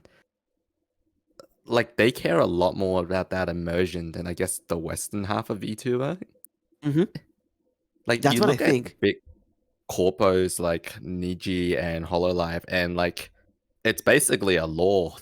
You have to stay in character. Yes. And like Mm-hmm. real life does not exist. Like you are your anime character. Mm-hmm. And Yeah, meanwhile, you see like, sorry. Go ahead. Meanwhile, you see I know like Iron Mouse, and she does collabs with what was it, like With Connor Connor. all the time. Yeah, so it's a VTuber with a face cam streamer, like just all the time. But she is a VTuber, and Yes. Iron Mouse is a great example how she Yes. keeps in character and she doesn't keep in character. So on one Yeah. hand, her character is this Satan. She's Satan. Yeah. She's this Mhm. devil girl. At the same time, she deals a lot with her in real life CVID, autoimmune system disease. Yes. And And I feel like she the Western constantly half of jumps. VTuber. Yes, she jumps between those. Mm. And Yanners as well. She just started doing some facecam streams again after a long time of being a VTuber. There was a funny moment. People started telling her, remove the VTuber tag from your Twitch. Oh my god, can we talk about like all those people using the VTuber tag on Twitch? That's horrible. Wait, Have, are like they? if you look at yeah, whenever just I do a facecam, I always put my PNG of a VTuber as well on the screen, because first and foremost, I'm a VTuber. I think it should be there. People who use the VTuber tag without being a VTuber, it's scamming the viewers. yeah. Mhm. I mean, literally just look up the VTuber tag right now and see how far you have to go before you see an actual VTuber. Oh, actually not that far. But the first 4 are not VTubers. That's horrible. I need to see this. I need to see this because Like, I've never I'm gonna typed it in check as well. before. Yeah. But there's a whenever I fair look few, for a game in Twitch categories, I also add VTuber as a tag. Amaranth, I don't know if you have it right now, but Amaranth and XQC, they use the XQC VTuber tag a lot. tag. It's his first tag. Yeah, Honestly, and they get reported. They get reported a lot. but they also generate a lot of money. So you never know if I Twitch mean, actually when you're that is big, good. Twitch can't punish you. They won't. They can, but they They won't. like they can, but they literally yeah, they can, but it's terrible for their business. Yeah. Capitalism, exactly. Mm. Mm-hmm. So let's say I Like want they to. can't afford to ban you. Let's look for Dredge, for example. And that's I learned a lot of tricks from Arrow on how to deal with Twitch. So for example, I go to Dredge, I can see a lot of people that don't have a model, or a lot of facecam streamers. So I want just VTuber, so I add VTuber to the search tag. VTuber. And also, this is why when I stream, I usually put VTuber in the title. VTuber playing a fishing game and so on. And I see 4 VTubers playing that. And I see their models. I see how big it is, small. I see the language. I see a Korean person. I see. It's much easier to see that. Oh, I see a Baboniku. That's kind of cool. I see a Babiniku tag, which is kind of a fanboy. He just wrote a Oh, term okay. paper Yep. about Babiniku, so it's kind of cool that I know what it is. No backsitting tag, anime tag, Korean tags. And if you search, I don't know, Binding of Isaac, you add the VTuber tag, you can see that. So instead of just looking for VTuber, you first get into the category that you want, and inside the category, add the VTuber tag. And then I see only VTubers who play that, which is kind of cool. Yeah. I'm like looking through like the VTuber tag, but I only see VTubers. I don't see face streamers. Did you use VTuber, the one you put, or because there's a space in there? Oh. And that worked a lot better. But yeah. Also, look Oh, at I that. see what you It's really mean. important to do this research on Twitch every once in a while. Binding of Isaac, there's 5 VTubers who play right now. Yu-Gi-Oh! Masters Duel, there's 16 VTubers who play right now. So naturally, it's a better game for VTubers. And the games have roughly the same number of viewers right now. But one of them is better for VTubers. That's really important. Actually, Binding of Isaac has more viewers right now, but only 5 VTubers. Well, Yu-Gi-Oh! Has less viewers, but 16 VTubers. So you need to really think that the game you play is not only a good game to play, but also a good game for a VTuber to play. Mm-hmm. Here's And that's the thing. first time I think of that. Yeah. It's weird because I see that and I'm like, well, that means Binding of Isaac has less VTuber competition. That's also a good point. Yeah. It's also a good point. Yeah. Because then And that's I guess- always the question. Do you want more competition or less competition? Yeah. yeah, I was mean, gonna like, ask. yeah, it looks like there's a lot more people who want VTubers for Yu-Gi-Oh, but they also just have a lot more choice. Mm-hmm. Mm-hmm. Whereas, like, if you pick a game that's not played by many VTubers, like you're gonna be seen as unique because you're one of the few people who play it, and so people are gonna want to come and watch that. Yeah, because like surely there's say a VTuber who wants to like a VTuber fan who wants to watch a VTuber play, I don't know, StarCraft or something that Mhm. normally doesn't get anyone.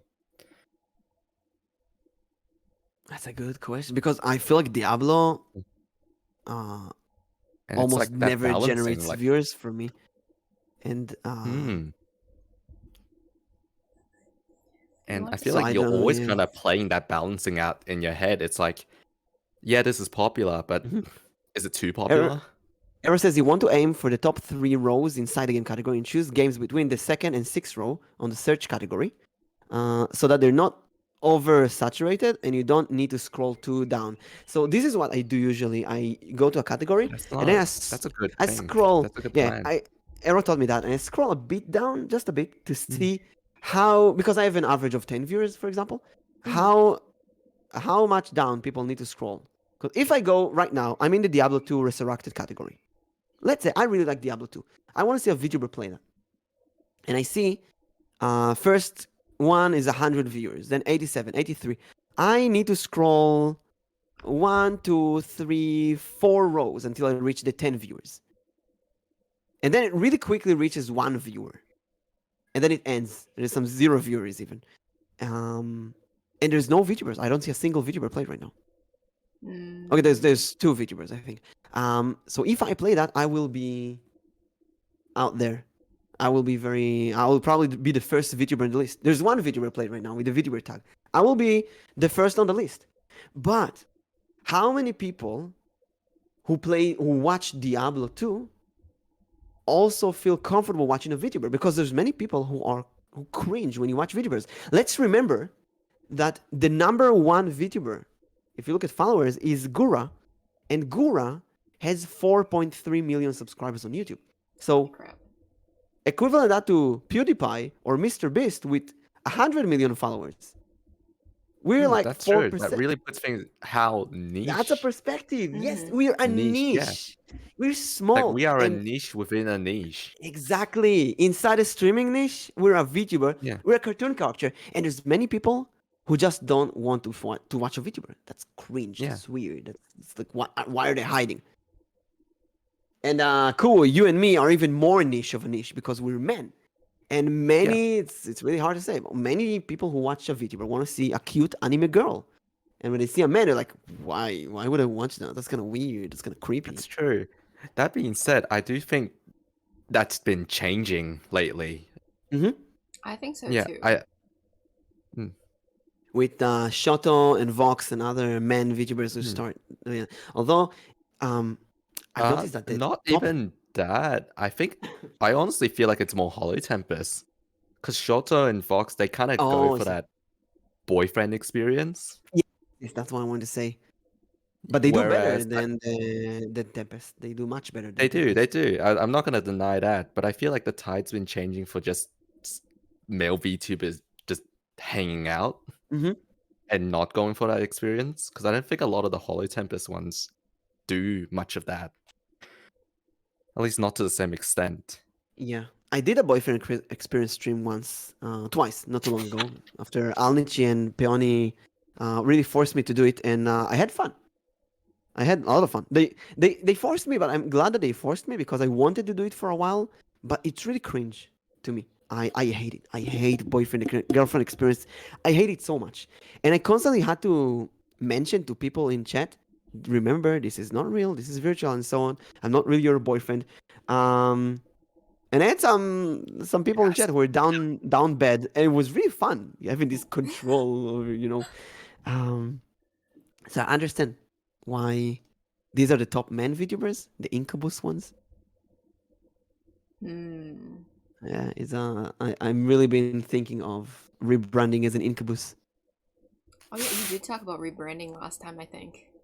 Yeah, I don't need to really rebrand. I just need to change D20 Mimic VTuber to a Incubus VTuber. Leave the model. Leave everything the same. Nobody will see the difference. Mm-hmm. Just start acting more flirty and more incubusy. But then you bring yourself to a lot of the trouble that lootubers deal with. And I think that's a good point, right, to go to a different topic. You at least need a tail. I'll just You add at a least tail get- asset. yeah, what? Yes. A devilish tail asset. Was there a some tail? sharp teeth. There's probably a tail hiding in there. I have Somewhere. tongues.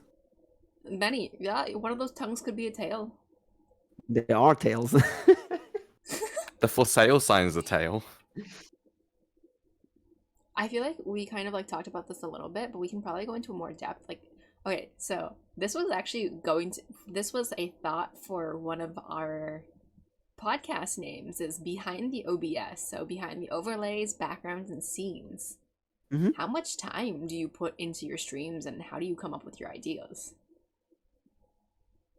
When I I started like- streaming, I did a big file with all the future ideas. And I said, this is what I'm going to do this year. This year. This year. Stream ideas. And I have so many. I divided it into categories. So I have... It's all the junk, all the links and stuff as well in that file. So it's a big text file with junk and all kind of tags and whatever.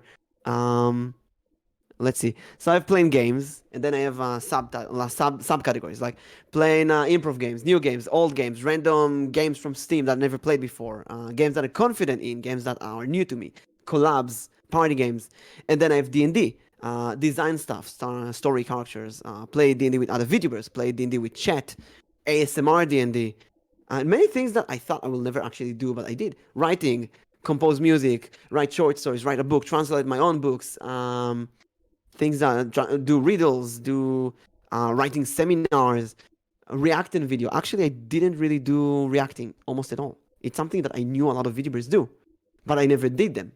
Like watch alongs or reading stuff on stream or community watch or write white or food, maybe eating and reacting to food or user sent clips. I wrote that down, but I never actually did them. And there's all kind of others and music and stuff. And out of that list, every once in a while, I don't know what I want to do. I just go to the list and think, what could be funny to do? What could be fun that I didn't try yet? At the bottom of the list, there's tarot reading, something that I've done many, many years ago. And it came back out of nowhere. This is actually how Nix discovered me in a way. Yes. So that's something I didn't expect to do. So it takes a lot of time in the background to think of what to do and how to be creative. But sometimes, like, cool, the best way is to just jump in the water right now, because you first and foremost want to have fun. If you're having fun, the viewers will have fun. If you're not having fun, the viewers will not have fun. That's my approach.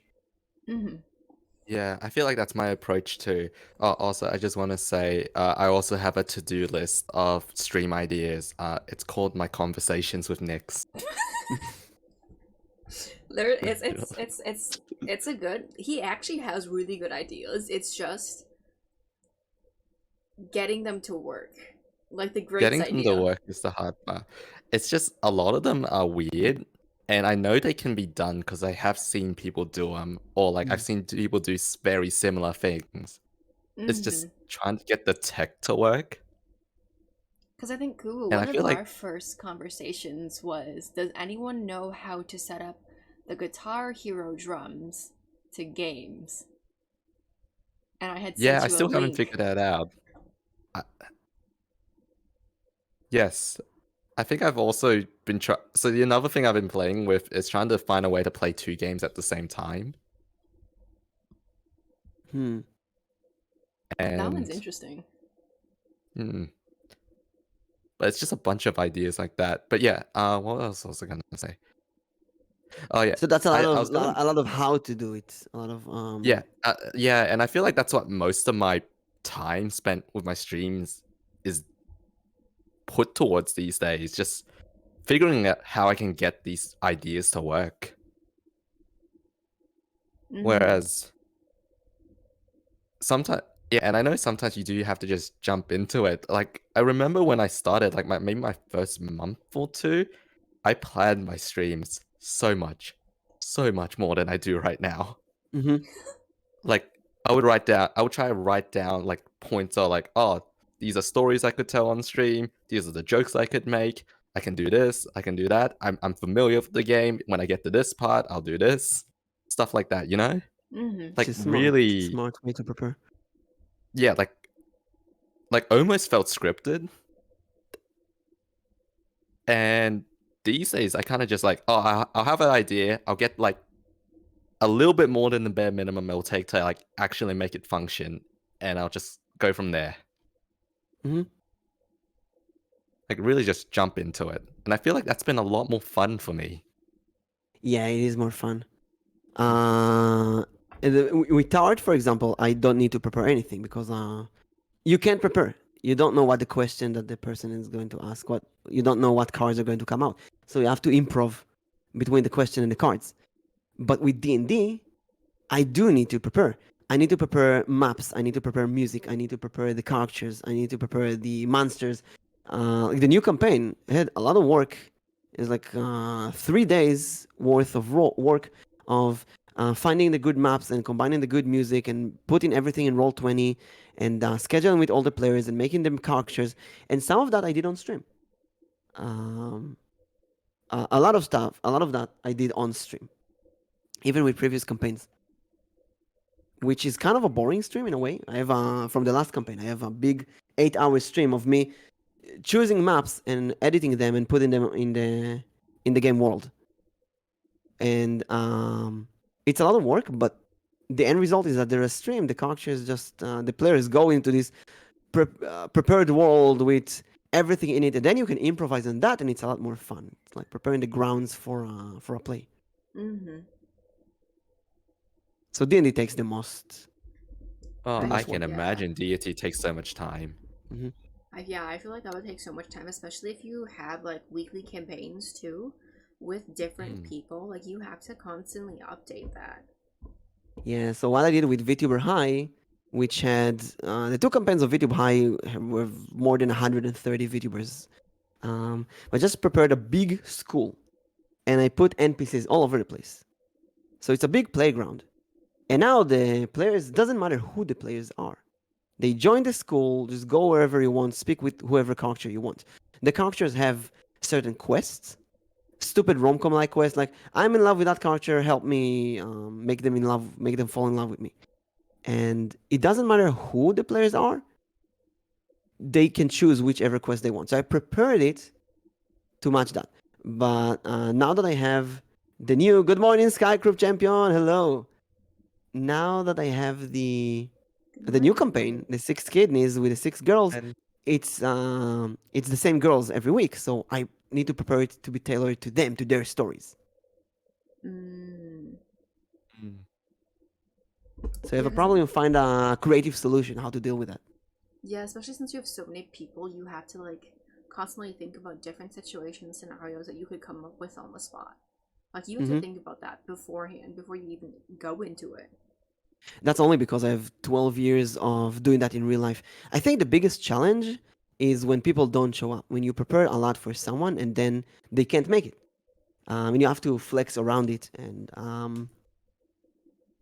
at one point, I just figured that this is how VTubers work. I think VTubers, I don't have a lot of experience of collabing with facecam streamers, but with VTubers, I feel like 50% of the time they will cancel for all kind of reasons. Um, Mm. One of them is that VTubers, like I said before, are people who deal with a lot more mental issues than other streamers, and those mental issues come to play. They come to play when you need to collab, when you need to schedule. Many VTubers wake up afternoon, they stream until the early morning or late morning, and they deal with a lot of stuff. If they didn't deal with a lot of stuff, then most likely they went hide behind a culture. And it's not true for everyone, but it's a lot of the cases that I met. You just need to figure. This is how it is. You can work a lot, mm, and then they cancel the collab, and then you have to play a game instead. mm, Completely Mm-hmm. normal. But I think like yeah. having a backup plan is like really important with that too. Hmm. Because like I know when it comes to like my streams, I I feel like I plan a lot, but that's just kind of how I am. Because I will make my schedule. I will think about like the games that I want to play for the week. Like I'll think about my day for that day. It's like, is it gonna be a busy day? Is it gonna be a nice and relaxing day? If so, like what kind of game do I want to play for that day?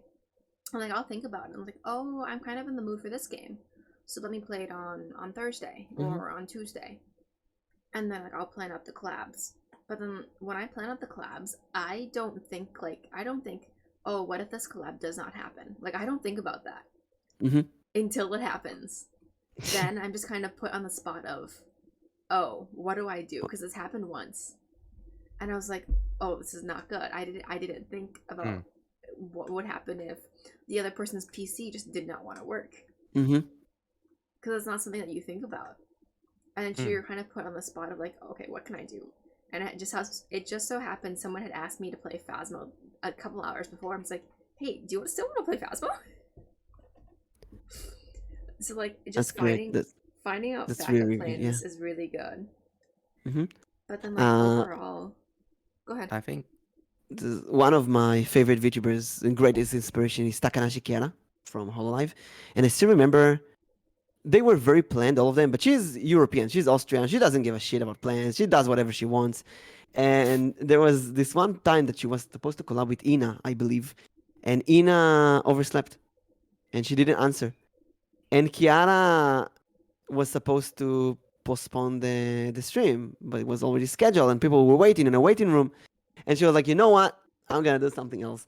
And she sat there as a detective and she started chatting with the audience, developing theories on what happened to Ina. Where is Ina? The disappearance of Nina Maya Inanis. And it was a really fun stream, like 50 minutes of her, like even 2 hours of wondering where Ina is.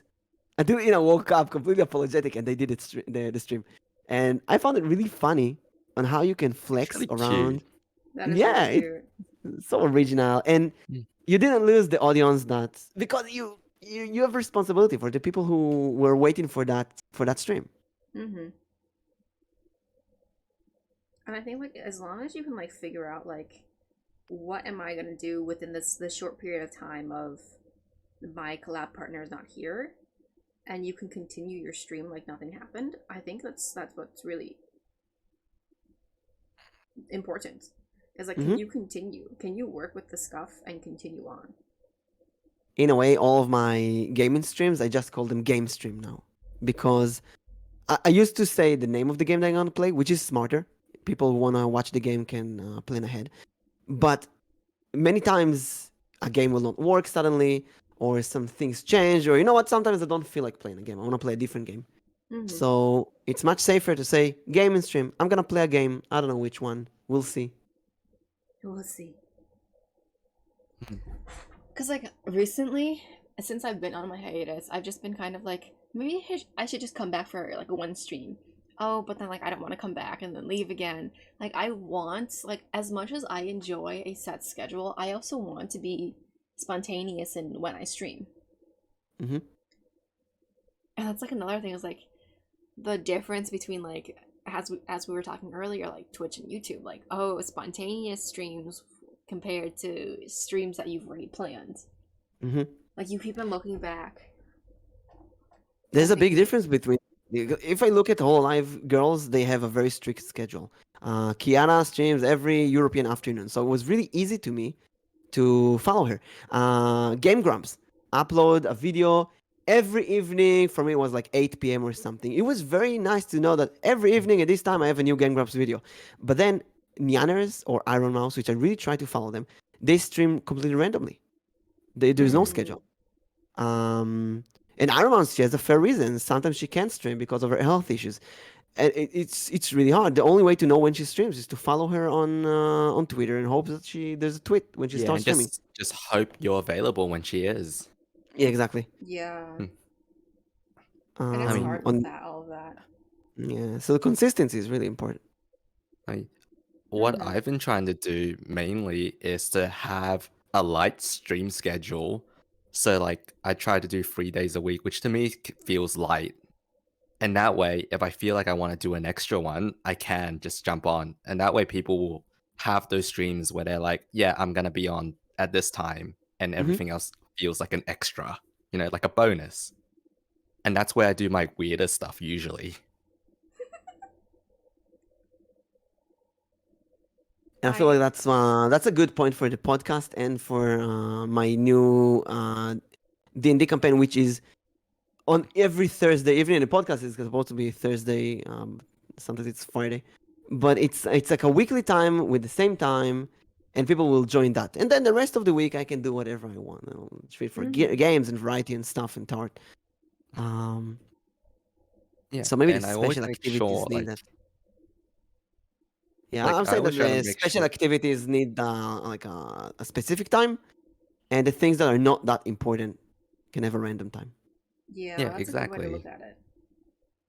And like I always try to make sure those extra bonus ones they don't overlap with like my other streams. So like if I play like Dark Souls on this day, I make sure I never play Dark Souls on any unscheduled times. Ah, I So see. anyone who pops in and is always in that stream won't just get lost because they miss like a random bonus one. I see what you mean. Like when I Mm, played a new game, I played Pentiment, mm. and it was supposed to be only. I played it for the first time on Saturday evening. So I said I'm not gonna play it only on Saturdays. And then one time I really wanted to continue the game, so I played it on Sunday. And I felt like many people didn't come to that stream because they were ready for Saturdays. So Yeah, maybe it was better exactly. to And then wait a they'll week. come in. They'll come in next Saturday and they'll be like, "Well, how did you get so ahead?" And then they'll feel like they missed out. Mhm. Exactly. Hmm.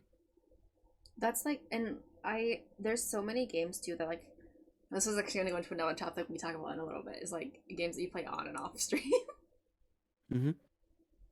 So with Diablo, for example, I have multiple characters. I have characters that I play only on stream, and then if I want to play off stream, I'll open a new character and play that character off stream. And then sometimes I'll say, hey, I played a bit of that character. I got some items I can transfer to my stream character and so on. And when I think about it, I used to watch Northern Lion play The Binding of Isaac for many years, and he once mentioned that he has a new, another save file for off stream. And I thought, how after playing so much on stream, why do you play off stream? But sometimes you just want to chill. You wanna when you talk with other friends off stream, you wanna play that to make yourself busy. And you want to play the game without the pressure of trying to be entertaining sometimes. Mm-hmm. Mm-hmm. Because let's be honest, like most of the games we stream, at least stream majorly, they're games we love. Like I enjoy all the games I play a lot on stream. But the enjoyment I get on stream is definitely different from the feeling of what I have with the game off stream. Yeah.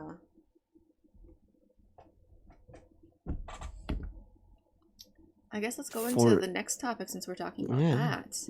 I'll just say that for me, it's kind of the opposite of what you're saying, because I try to play games that I don't only. I mean, there's the obvious cookie cutters like Diablo, Binding of Isaac, Unco, hello. But there's also games that I feel like this stream is a great opportunity to play because I will never play them off stream. Like games that need voice acting. Dredge, to be honest, I don't know if I would play it off stream. It was a really great game for streaming because I could do voice acting of the creepy characters. And in the boring times that you fish or sail in the seas, I can look at chat and interact with them. There's some games that I don't know if I will play. Happy belated. I'm sorry. It's never apologize. You were amazing. Belated? Happy belated? What is he talking about? Belated is like sorry I'm late kind of birthday. Oh, I see. Happy belated. Oh, I see. Belated birthday, well, yeah. Happy belated to you too. Yeah. Yeah, so I'm saying that some games that I don't feel like I want to stream on, I don't want to play it. So 2 weeks ago, I played Sky Roads, a game from 1993 that I grew up on. And I was kind of nostalgia here. I really wanted to play it. I would never play it in my spare time. That's a shitty game. That's an old game. Like, who cares? But showing the games to people on stream, it will make me push myself. I really enjoyed the game. It was really, really fun. I would never play it off stream, though. It was fun only fair. because I could show it to people on stream. It's like I want to show the people the childhood. That's weird. Yeah, again, I'm like the opposite. Like I feel like pretty much every game I play on stream, I'm like, damn, I really want to play it off stream too.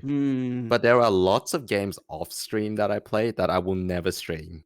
I will never. Maybe stream. it's the different approach of using this as a hobby or a real as a full-time job. Yeah, maybe, probably.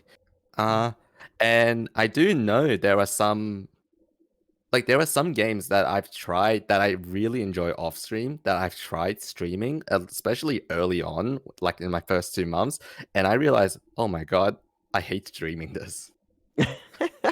There's some games that just Like- don't work for streaming. Thank you, Jera, for Yeah. joining us. Have Like, a good one, Jera. I think this. See ya, Dara. Like the second game I played ever on stream, I think was Warcraft 3. I love that game. I adore it. Hated Oh. streaming it. Hated. Why? What made it bad for streaming? I felt like I couldn't talk to people, and I felt like I couldn't concentrate on the game. I felt see like what you mean. if I needed to do one, I couldn't do the other. Whereas I don't know, like a slower, like a more simple game, like simple quote, like Undertale, I could do both easily. And by doing both, it makes it funner. I find myself sometimes lowering the difficulty of the game intentionally, just so I can stream it better. Because if it's too difficult, I won't be able to be in chat. Dredge, for example, I could almost never look at chat. That was a problem with the game, because there was always something to do in the game. you are always busy with stuff. And every time I look at the chat, I bumped into rocks or I missed a fishing or something that it took me a while to get used to streaming the game. But naturally, games like Binding of Isaac or Diablo that I'm more familiar with, it's easier to chat with because you know when there's the openings that you can chat and read the chat. Mm-hmm. Because when it Exactly, comes to exactly. games where like you have to put so much attention into the game, it's hard to pay attention to both your chat if they're very active and the game itself. Because then like Hmm. you feel like your attention is not being sent to the right spot because like you want to enjoy the game. You want to have fun, but at the same time like you also don't want to ignore your chat either. Yeah. Also, this is why I really love streaming puzzle games. I think it's my favorite puzzle games. There aren't many good puzzle games out there, but working on a puzzle together with the chat is very That sounds satisfying. real fun. Sounds It's real really, fun. really fun. I remember I Mm, played this. What was it? Something BBS. It's a collection of mini games that mm, they emulate old, weird, cryptic video puzzle games. mm. And last something BBS. And at one point, I was like, you know what? Everybody who's in chat, come to voice chat. And it was basically 9 mods, I think, and me That in my sounds so voice cute. chat. And we all solved the puzzles together. It was so much fun. It was Oh, I so remember breaking the that. rules. Mm. I I remember think that. I Last Call BBS. remember. That's the game. Last Call BBS. Yes, yes. But yeah, I think remember you mentioned some voice acting games, Hmm. Mm-hmm. and I just wanted to say I think at one point I was streaming Yakuza Zero, and I had the same issue with that. I realized I did not like reading long stretches of text Ah, on It's stream. hard.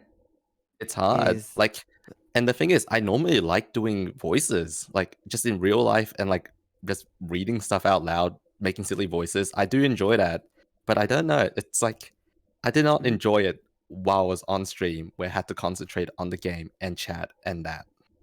Not everybody Mm-hmm. enjoyed. Actually, I think it's a perfect Yeah. segue for the next topic. What are your inspiration? Because, like I said a few times today, Game Grumps are my Mm, main inspiration. And Game Grumps, when they have text in game, they read mm. it in the most stupid ways. I love it so much. They have a long Danganronpa gameplay that I really love because they read everything so stupidly and they play all the Sonic games, the worst ones, and they voice act whatever they can in like the stupidest voices. And I love it so freaking much. What a man, Burger, hello. Welcome in, everyone. Morning. So one of the first games I Wait, played evening. on Morning. morning, one of the first games I played on stream was The Dream Machine. It was an old point, not old, but a point and click I adventure like game turtles. that I had on Steam for a while, and I didn't find the time to play it. And I played it, and there's no voice acting, so I said I'm gonna voice act every character. Hey, it was so freaking fun. It was so much fun. It was very tiring, but very very fun. And you look at the character and you think, what kind of weirdo voice or creepy old voice? What kind of voice do you give them? And there's so much creativity in it. Um, and recently in April Fools, the new game came out. The Murder of Sonic the Hedgehog, Oh and I yeah. wanted to play Oh the yeah, whole I've game. seen it. It I looks wanted to play fun. the whole game, and it's a really good game, but it's a visual novel. There's so much text, and I felt Mm. so dead tired afterwards. But I did. I think like 5 or 6 hours, the whole game, read in voice acted. It was just fun. It was so much fun. You have to get used to it, to reading with voices, and Mm-hmm. not everybody likes doing that. But for me, I find the creativity. I feel like I'm doing the Game Grumps, you know. I'm voice acting with people. It was really really fun. I'm a Fair. Game Grump. I'm a Game Grump. I'm a Game Grump. Mom, I'm a grain gum too. Mom, I'm a Game Grump. Imagine just going up to your parents and saying that, and they're asking, "What are you saying?" It's like, what's a grain grump? What's a Game Grump? What is that? Mm-hmm. What I'm is that? playing. Explain. Mm, I'm playing Zero Escape with. Wait a minute, we're waiting. I'm playing Zero Escape with Arrow in a nutshell. Mm. And we're playing Zero Escape. We're playing the whole trilogy of games for like more than 6 months now. We're in the third game finally, and I'm doing the voice acting because Arrow doesn't like voice acting characters. But it's so much fun. And the first two games didn't have voice acting, and I felt like me and Arrow, we play the game and then we say nonsense, and we just speak about whatever. It's like a half game, half podcast, telling stories from our past. That's the most Game Grumps experience I had on streaming so far. That's it's a huge inspiration, as well as Kiara is a big inspiration for me. Um, and that's it. Who's your inspirations? Uh, my two big inspirations are so in terms of like pure content, like I want to create content similar to this. It's Hachama of all things. Achama! Her stuff is so Hachama! cursed. Her stuff is so cursed. And I love it. I adore it. Have like her cooking videos. Like it feels Funny cooking. weird to say, but that's what got me down the VTuber rabbit hole. This like her cooking videos. I just That's I just love beautiful. it. Those who don't know, by the And way, check out Hachama. Hachama from Hololive. Akai Hato. She's a wonderful VTuber. Oh, I think wonderful, I think that's wonderful. familiar. And the fact that so much of her streams are just doing like insane things that you get away with because it's like for content. And I feel like that's part of the fun. Like you do these things you would never do just like in real life. Mhm. Well, I guess it is real life, but yeah, because you're doing it as an entertainment. She's one of the And one of the closest thing to a psychopath VTuber. yes, I love it. I adore it. It's amazing. She uploads some really weird stuff. One of the first clips that I remember of Hachama back in 2018, I think, is why fit are such an important currency in the VTuber world. As a joke, of course. Hachama is standing on a podium, and she says in Japanese, "I have an announcement to everyone. My feet, my feet." And she cries, my feet are stinky. Ashigakusaide." It's so stupid. It's And so it's stupid. hilarious. And since then, VTubers and fit have been this combination. It's a thing now because of that. Yes, and many people that I say fit, I'm gonna do a fit stream. People are like, why? Why fit? Like, fit is the most important currency in VTubing, and they don't understand why. It's like I'm really glad that that Kukai mentions that, because the classic VTubers from Japan, they are such an important rock in VTubing that many people miss. Yeah, and a lot of them, because it's Japanese, they kind of get missed out now. Yeah, especially for people who are in like watching more indie small streamers and don't really watch that much like of the big Hololive classic Japanese ones. Classic, that makes it sound really old. It's like 2 years. But yeah. Actually, if you Google Hachama fit on YouTube, you find so many funny videos. Really? Hachama sniffs her own feet on stream. Hachama accidentally hits her camera and shows her feet. Hachama makes viewers send feet videos to her. Hachama confirms her opinion on feet. Hachama reveals a secret about her feet. Okay, less on the feet thing. It's more just being a creator and you just make stuff that just makes people go, "What the fuck?" Yeah. I want that. I want that. That's so. It's so interesting that people do that. Cause I could never just like, let's do a feed cam stream.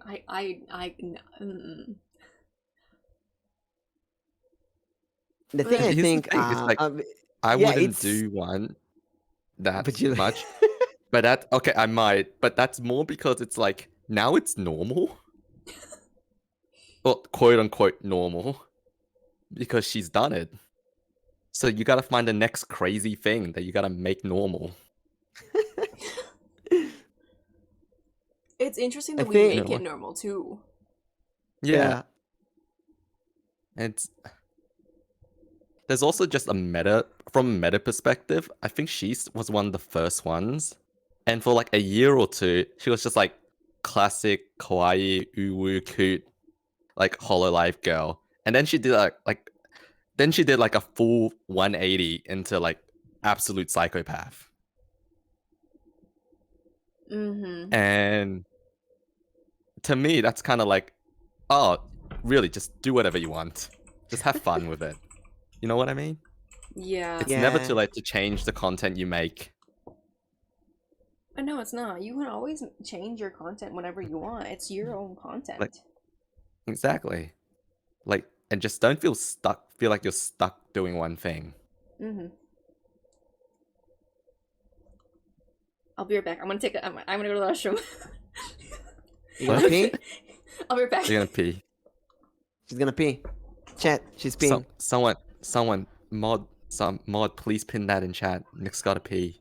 Pee that in chat. I found the video, I think. Viewer said, no, it's not that. Where is it? Kai Hato Fit Stink.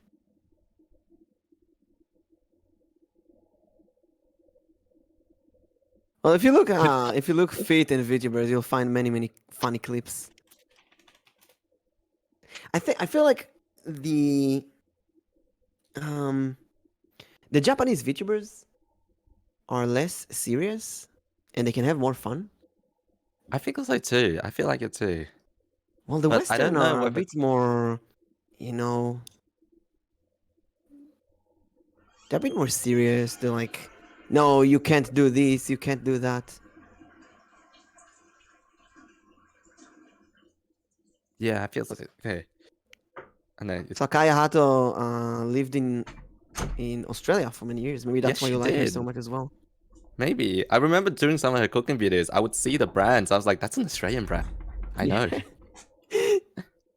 She Mix ate a this- yeah, I'm spider back. in Australia. She bought some crocodile She ate- meat and cooked that. She did some crazy Australian things. She put Red Bull into hot pot, I believe. Yeah, Red yeah, Bull it was Red into Bull. I hot think. pot? Yeah, I'm back, by the way. What? it's You like are the pro- audacity. The audacity.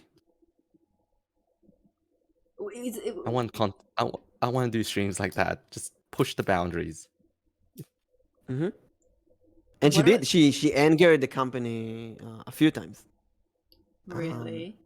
Yeah, because, for example, she did a review of hentai images of her. Oh, I was gonna Huh? mention that, but I didn't want to talk. But I wasn't sure if I was okay to talk. It's important. In a way, YouTubers, we constantly talk about them as sometimes a problem. It's basically sex workers in VTubing, and I feel like VTubing today is split between two people. Either those, well, let's say three. Those are completely lewd, those are completely pure, and then there's the mix, the half lewd, half say-so stuff. And I feel like in Japanese VTubers, all of them are lewd, but none of them are a pornographic lewd. While the Mhm. West is a gray Yeah, area. it's half Yes. and half. Yes. Yeah. In the West, I feel like it's more radical. Either completely say so or completely porn. While in the Japanese, I feel like all of them can laugh about that. They can be say so, but they can also laugh about lewdness. And Hachama really took that to a next step. They have a lot of stuff a lot of clips from Hololive and Niji Sanji where they're a bit more chaotic lewd, you can say.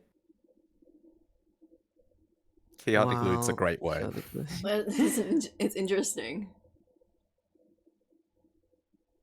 It's a really weird subject where I want to say something, but I don't really know what I want to say or how I want to say it because I don't want to Yeah, hurt that's- anyone, you know? Okay, I'll say something that regarding the inspiration, I think my inspiration in general is the Japanese VTubers like Hachama who can joke about that kind of stuff. Hachama is not gonna she's not gonna put porn in her Twitter. She's not Oh no.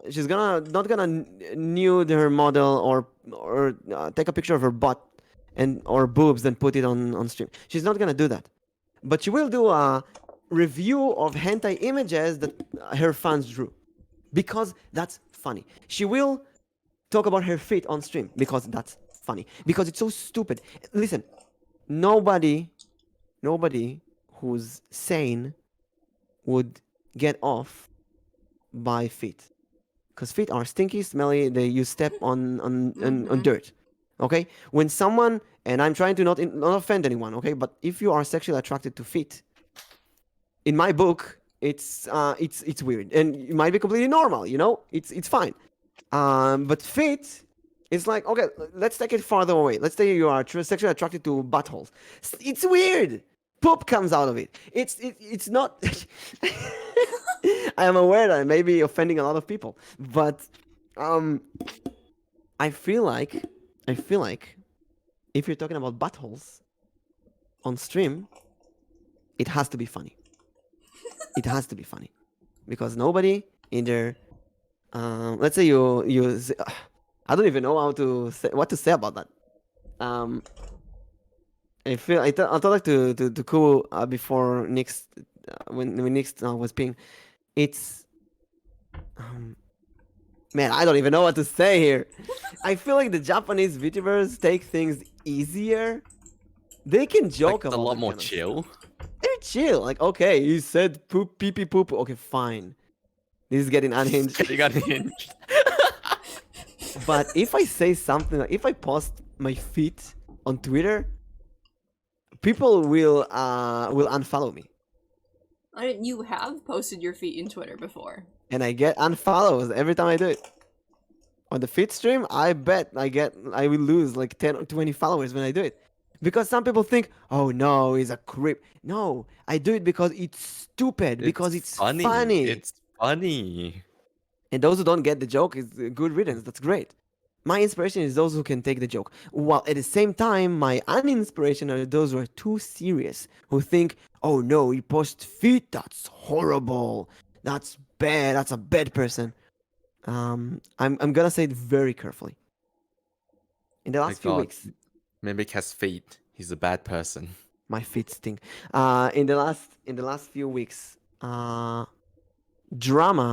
Twitter drama found her way towards me in the like. I'm doing my best to avoid drama completely, but every once in a while, in the last few weeks, Nix and I talked about this.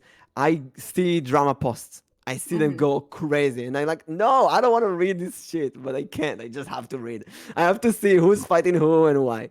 And sometimes it's people that I know. Sometimes it's people that I used to follow. Sometimes it's people that I follow right now, and I always feel bad for them. And there's this big question: do I intervene? And the answer is no. Never intervene in drama, no matter what. Never intervene. It's never worth it. But I always want to. I always want to put myself there and say that person is an idiot. That person is correct. That person is just offending people. One person says, "Don't bully people. Block that person." You're just bullying people while saying that you never. Don't bully anyone in that list, but here's a list of people that I think I would have blocked. Like, come on. That's just Yeah, at if that you point. Yeah, Thank you remember, for if you subscribing bully to these Nix. people, it's not bullying. Not bullying, yeah. It's Yeah, Thank you but for only the these people. sub. Hello, Chubs. Also, everyone Chubs, hydrate. welcome. Hydrate. Hydrate. Thank you for Good subbing morning to to Nix. everyone except Chubbs. We have a little discussion afterwards in someone's server, Kuu. What? Ooh. I didn't say anything. I saw that last night. Can I just tell them what happened? Yeah. Yeah. Just in Chubbs' server, I said good morning to everyone except Chubbs as a joke, because it wasn't morning for her. And then I Oh. think Biggie said, it's not morning for me either. And I was like, then how am I giving you your morning blowjob? Who's it? Chubbs? in Chubb's server. Chubbs' server. And then Hinges. Biggie came in. So Biggie was the guest, our second guest, I believe. Second? I think so. Because Biggie was Man, my time first flies. guest. Biggie was my first guest. Wow, time flies. Yeah, I feel like Biggie was here last week. Yeah, it's been going by really quickly. Cool, starting Twitter drama already. I'm not Cool. starting Twitter drama. I'm Discord flirting. Discord flirting. The Cool. Every time I see Cool in the chat, I get reminded. Yesterday, Diana was bitten by a werewolf, and they wanted to communicate with the werewolf. Instead of "ow," they said "ooh." They howl "ooh," and she became an wolf. She became an wolf. The wolf. It's a wolf that goes "ooh." I mean, my name is literally just that. That's literally how I got my name. Cool. It's so funny how your name is, because there's some people who don't want to say. Some people refuse to say it. It's so funny. They'll see it and they just won't say it. It really made me want to call myself Oni-chan or Senpai as a VTuber name, or Daddy or something like that. And then It's force like, people I'm to call stuck me with that. it now. I'm stuck with it now. It's so funny because there's still people I've seen, like people like, oh, can I call you Kai, because I don't know how to say your first part. It's either they don't It's want to like- say it, or they don't I know just how don't. to I know say they it. don't want to say it. It's Mhm. funny. Yeah, I've been thinking they call it Kubo or Kai because I go with Japanese, and Kai is the Yeah. name. Mhm. Kubo Kai. Yeah. Look, Eva's fine. Like, I'm cool with Eva. You're Like, that's cool why I with have Eva. that second, because I knew some people would be uncomfortable with it. Mhm. Lord of I call Lord of Collection. I call him Lordo because Lord of Collection is such an annoying long name. Yeah, Lordo. it is kind of long. Some Then people call him Collection. Some Lord, Mhm. Lord. I guess Nix, who's your my- inspiration? I feel like I have one main inspiration, and I'm also gonna go back to Corpo. It's Alvin Knox from Niji Sanji. And I think I've talked about this before. Was I do actually watch a lot of the Niji Sanji VTubers, but I think there's some who I definitely enjoy a lot more than others. I'll say it's Alvin Knox and Kyo Kaneko are my main people that I watch the most. And maybe Ike Evelyn. But specifically with Alvin Knox, there was something that he said that really just pushed me into wanting to stream. And it was during his membership streams, which I was able to attend. And he basically said, like, the reason why I stream is the same reason why you guys watch me. And, like, hearing that just, like, really made me think, like, that is 100% accurate. The reason why I watch you is the same reason why you stream, and that's also why I want to be a streamer. And then just kind of knowing, like, why I wanted to be a streamer really solidified what he had said and really pushed me into going into VTubing. That's really sweet that you have this sentence. I Yeah, it's remember really- when Gura started, and she's also one of my biggest inspiration. When Gura started streaming, there was someone who apologized that he donated like $5 or something. Apologized that he cannot donate more, and Gura stopped everything. Like, what? No, you don't need to put money. Like, just you being here and saying hi. That's more than enough. More than I can ask for. And I've been saying exactly that. Whenever someone apologizes, that's something really weird for me. That people apologize for not being Pichan. Hello. People apologize that they cannot be in time. That I'm sorry I'm late. I'm sorry I didn't appear yesterday. I'm sorry I can't sub this month. And I'm going like, you don't have to apologize for that. Just say hi. That is way more than enough.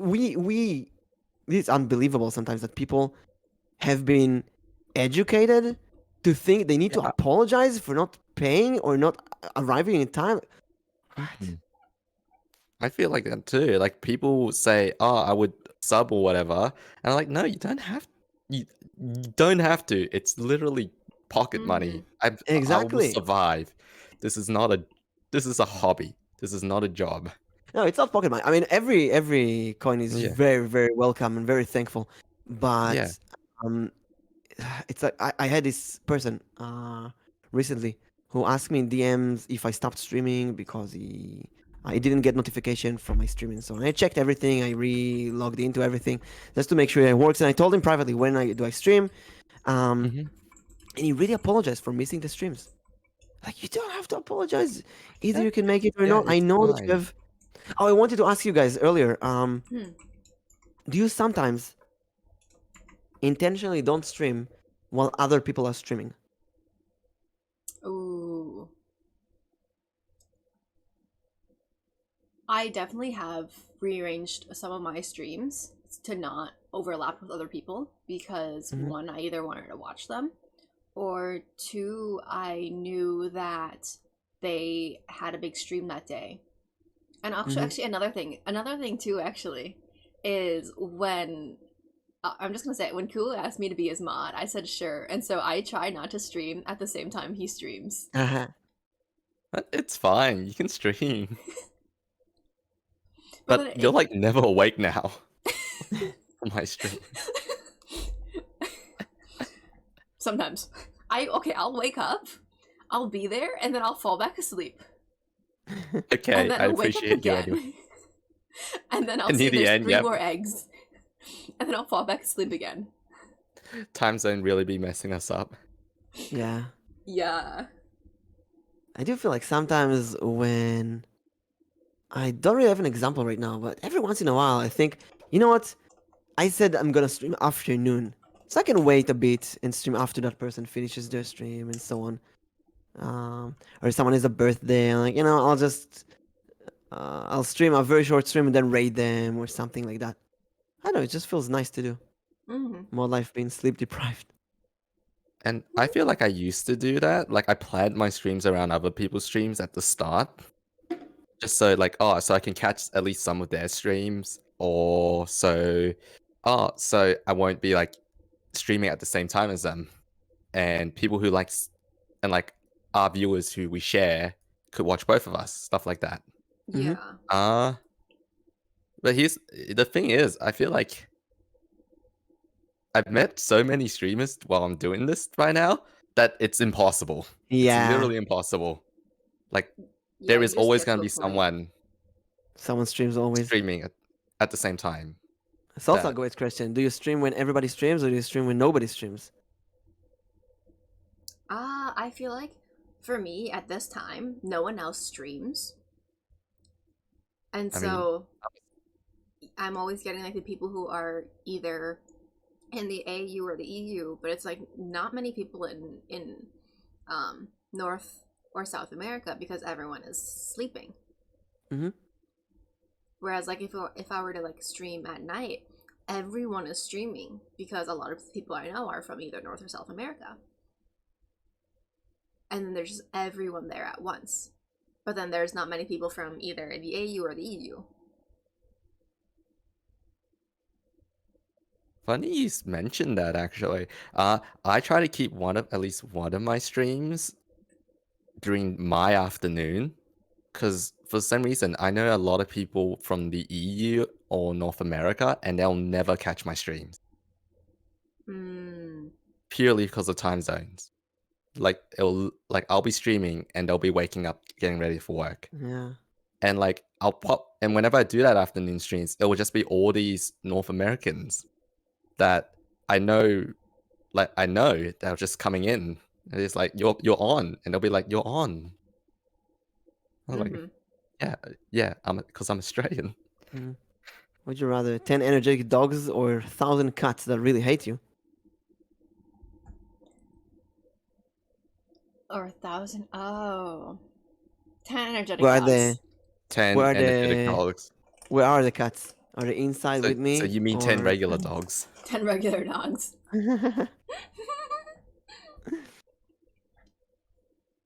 Let's see. Let's see. What's our next? We have the imposter syndrome, which I want to connect that. Do you have imposter syndrome? That's one of the biggest questions with VTubers. Actually, when I do tower rings, many times I tell people about imposter syndrome and they hear it for the first time. Let's give this definition. Imposter syndrome is when you believe that you're not really talented and whatever you earned is only by luck. You're a fake. You're an imposter, basically. And every moment, people are going to figure out that you're a fake and they're going to leave you. For example, all the followers I got are just fake, just coincidence, just luck. It's all from a raid. It's all followers from this one person. Everybody shares a community, right? Arrow and me share a lot of viewers. So when Arrow streamed, everybody will leave me and go to Arrow, and I share a lot of viewers with Nick. So when Nick stream, everybody will leave me for Nick. I'm really worthless. I mean, I'm only there because people want to see me collab with cute girls. Nobody actually is there to see me. I'm just an imposter. Like, and once I it's like- stop collabing with girls, nobody will watch me. That's kind of an imposter syndrome. It's also kind of like that feeling of just being second best. Like, yeah, if someone else, like, they're watching me because they have no other option Yeah, to an exactly. extent. But the thing about imposter syndrome is that you have to really listen to other people around you. Everybody has a negative opinion on themselves. Everybody hates their own voice. So Yeah. you will need to really listen to other people. When people tell me you have a good voice, I don't think I have a good voice, but I start to believe that because a lot of people tell me that. When people tell me you're funny, I don't think I'm funny, but people tell me that a lot. I'm starting to believe that. When people tell me I'm talented, I don't think I'm talented, but You know what? people say that a lot, so I start to believe that. You know, with the voice thing, I feel like I only recently gotten over that, like last week. No, I And definitely the only agree. reason I gotten over it. Oh, sorry, Nix. Go ahead. Oh, I was gonna say the only reason I gotten over it was that someone mentioned to me that I sounded like Mister from Niji. I don't see it, You do. You do. and I'm like, oh, if I sound like someone from Niji, it must be possible. You have a really good voice, and you do kind of sound like Mista when I think about it. A little And bit. you have a great Australian accent, and the most important thing, you have great sound settings, which is really important. Yeah, That everybody can that's have a one good of- voice with good sound settings, Mm-hmm. which you can Google for free today. exactly. You can literally like sound settings is not that hard. Like it's very Googleable. Like It you just is. copy someone else's that they posted. Relates It's to fine. self-image, which is super important. Yes. So a good way to think about imposter syndrome is anorexia. Anorexia nervosa, the disease of not eating. You constantly think that you're fat. And there's this great advertisement, a lot of advertisement about people seeing their fat belly in the mirror, and then the mirror zooms out, and you see someone who's very, very skinny. But in their perspective, they still see this fat person who needs to get even thinner. So this is in a way imposter syndrome. You feel like you're never going to achieve what you truly deserve. Everything you achieved is you stole it, or it's luck. You never actually got the things that you deserve. And here's a cool thing I've been fighting with imposter syndrome for many years, and maybe that's one of the reasons I didn't become a streamer until only a year ago, because I still had to fight that. Watching a lot of videos about it on YouTube is a great way to understand it and fight it.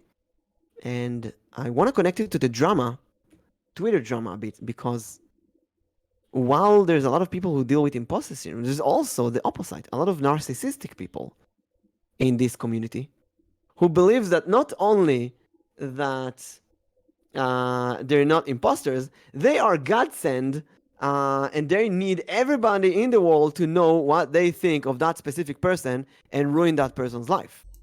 So that's how you come up with all kind of Twitter drama that many of them aren't really meaningful. A person got offended by someone, and now they decide to ruin their life. And and Nix, you remember the Twitter drama I told you about a few weeks ago? Yeah. It's still going. Really? Yes, those two people involved in the drama, they have stopped streaming, and they have made their entire life dedicated to ruin the other person's life. And they get so many supporters and proof and whatever. You go to their Twitter pages, it's only about the other person. They have changed their life from being a streamer to being, I'm gonna ruin that other person's life. And even if you are correct, even if that other person is a rapist or a cheater or a groomer or whatever, you have just made your entire person, your entire internet persona dedicated to ruining someone else's life. Is it worth it? Is that who you want to be? That's honestly insane. Yeah. Professional don't see- hater. Yeah. Not even It- from the moral perspective. I'm like, where do you get the energy for this? Exactly. Forget the moral Yeah. perspective. They might Yeah. be wrong, you might be right. Forget that. You have become an official mud thrower. You throw mud at another person. You know what? You might be 100% correct. You have ruined your life. You're investing Yeah. all of your energy in someone else. Leave that to the police. Leave that to the officials. Leave that to someone else to wipe their butt. Retweet something from someone else. But yeah, writing a tweet longer about someone, and that's So, like- crazy that this exists. At the same Like time, making like 10 alt accounts, like Jesus, that's an afternoon. It's an afternoon. You can do something else. you say that and I can think of someone. Making alt accounts to prove your point, and then people screenshot and your Mhm. DM with someone that this is alt account. Yeah, like that's a day's work. Like That's a lot of a work. day's work of you just being mad, too. And it's so much energy that goes to nothing. And this leaves this the next door. You have imposter syndrome. People that are so timid and innocent and small that they can't even look at themselves in the mirror or listen to their own voice because they think they're a fraud. And this dual life lives in the heart of VTubing so strongly.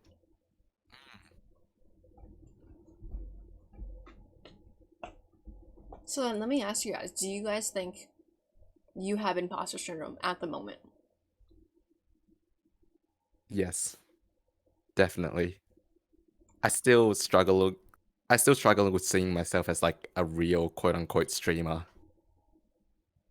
I could know that Ku has imposter syndrome when the moment the Ku said that he's not making content or content that is worth something. That's one. Oh no. It's not that I don't feel like my content is worth something. It's just that a lot of my content is made without purpose, if that makes sense. That's the thing. It doesn't make sense. Mm. You have fun making your content. That is the purpose.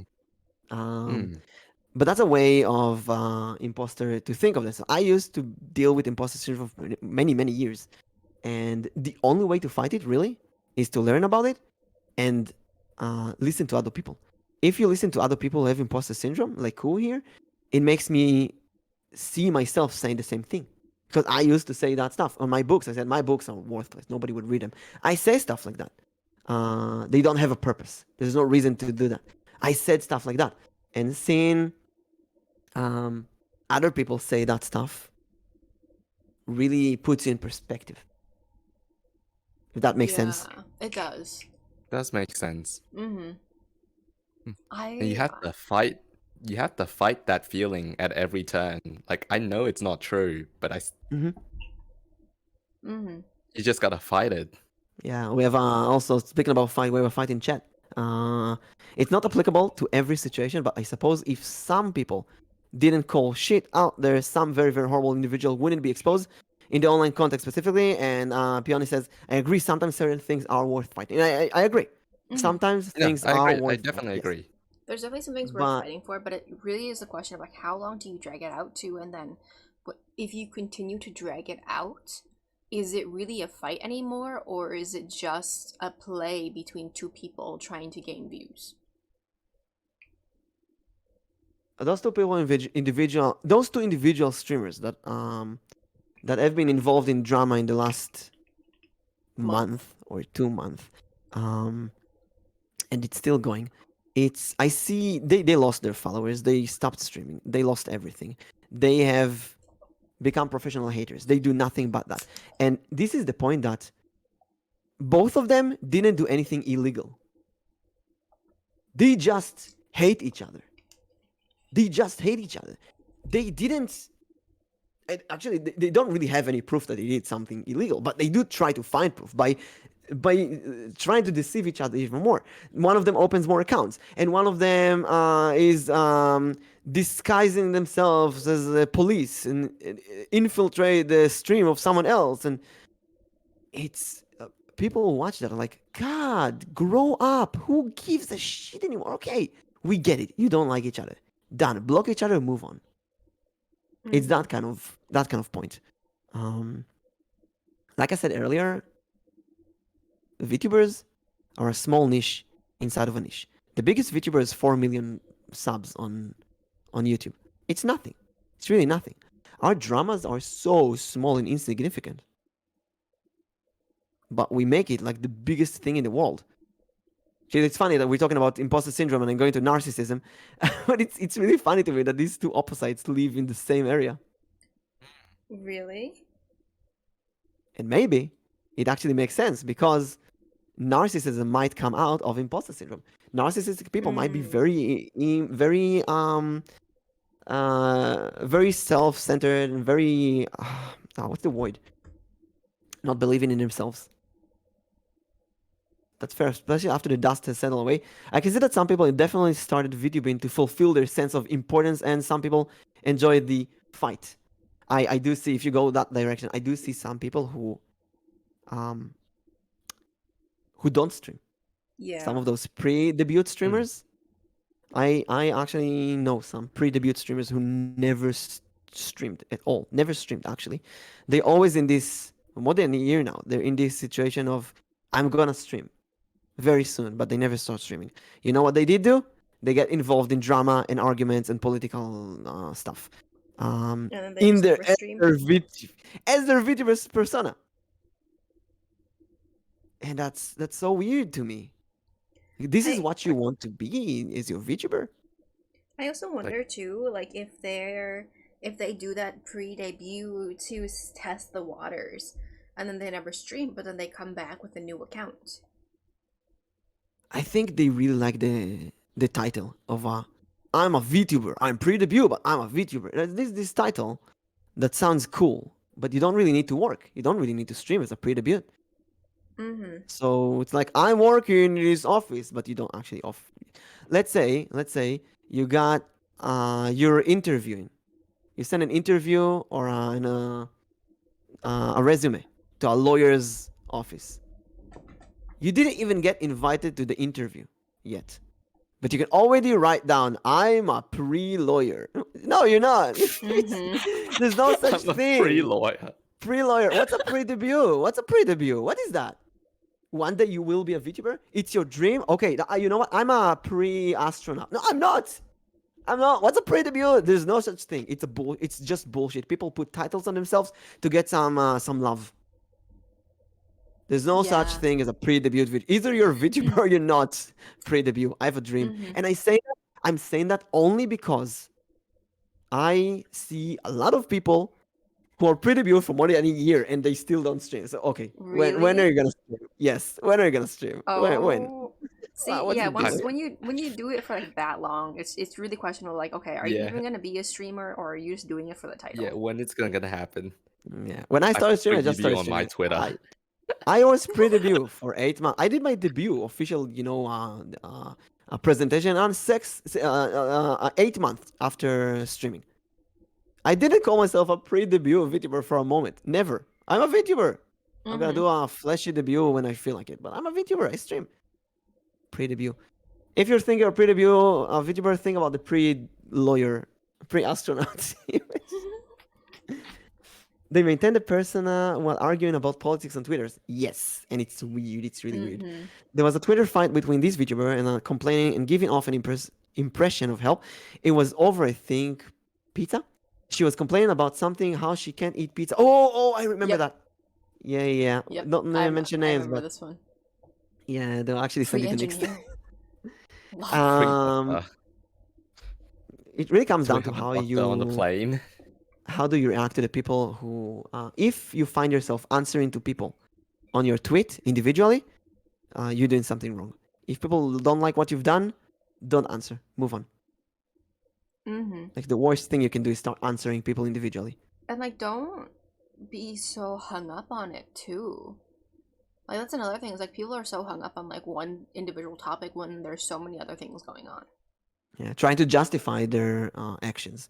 Well, their actions could be wrong, could be right. They came in a bad timing. That's the issue. Mm-hmm. Your actions came at a bad timing. There's no way to fix that. The only thing you can do is to leave it alone. Yeah, because you're basically at that point just adding oil to the fire. Yep. And as hard as it may sound, some people out there just like to see the world burn. Mm-hmm. They would love to see you torture yourself. Yeah, I they hate really how do. like I dislike how Twitter, like drama, just explodes on Twitter so Mhm. often. Because I love the platform otherwise, just as a way to like keep track and discover new like VTubers and everything. But I don't know, it's like it's almost unavoidable to find someone who's in drama with something. Yeah. Mm-hmm. Mm. Like Pre-engineered. I just want to keep track Collapse. of the artists and like the VTubers I think are cool and like Mhm. keep track of their schedules. Just gotta unfollow the people that involved in drama. Mm. And Mhm. it's unfortunate when someone is involved Mm. in drama that. So there's two people involved in drama, a new drama right now. It's really small. Probably will never hear it because it's people with like 100 viewers, 100 followers. One of them, although, is a person that I collab with in the past, and the other one is a person that followed me in the past, but I had a bad hunch about them, so I unfollowed them. I can't explain why. I just had a bad hunch. Um, by the way, that person is also a YouTuber. Coincidence, maybe, I don't know. At this point, some people ask me, "Hey, I know that you're not streaming with YouTubers. I know you hate YouTubers." No, I don't hate YouTubers. I'm laughing about the fact that almost every single drama that I see on Twitter has a YouTuber involved. I don't know why. Is it coincidence? I don't know. I really don't know. I have a lot of YouTuber friends who are great. But I just find it funny.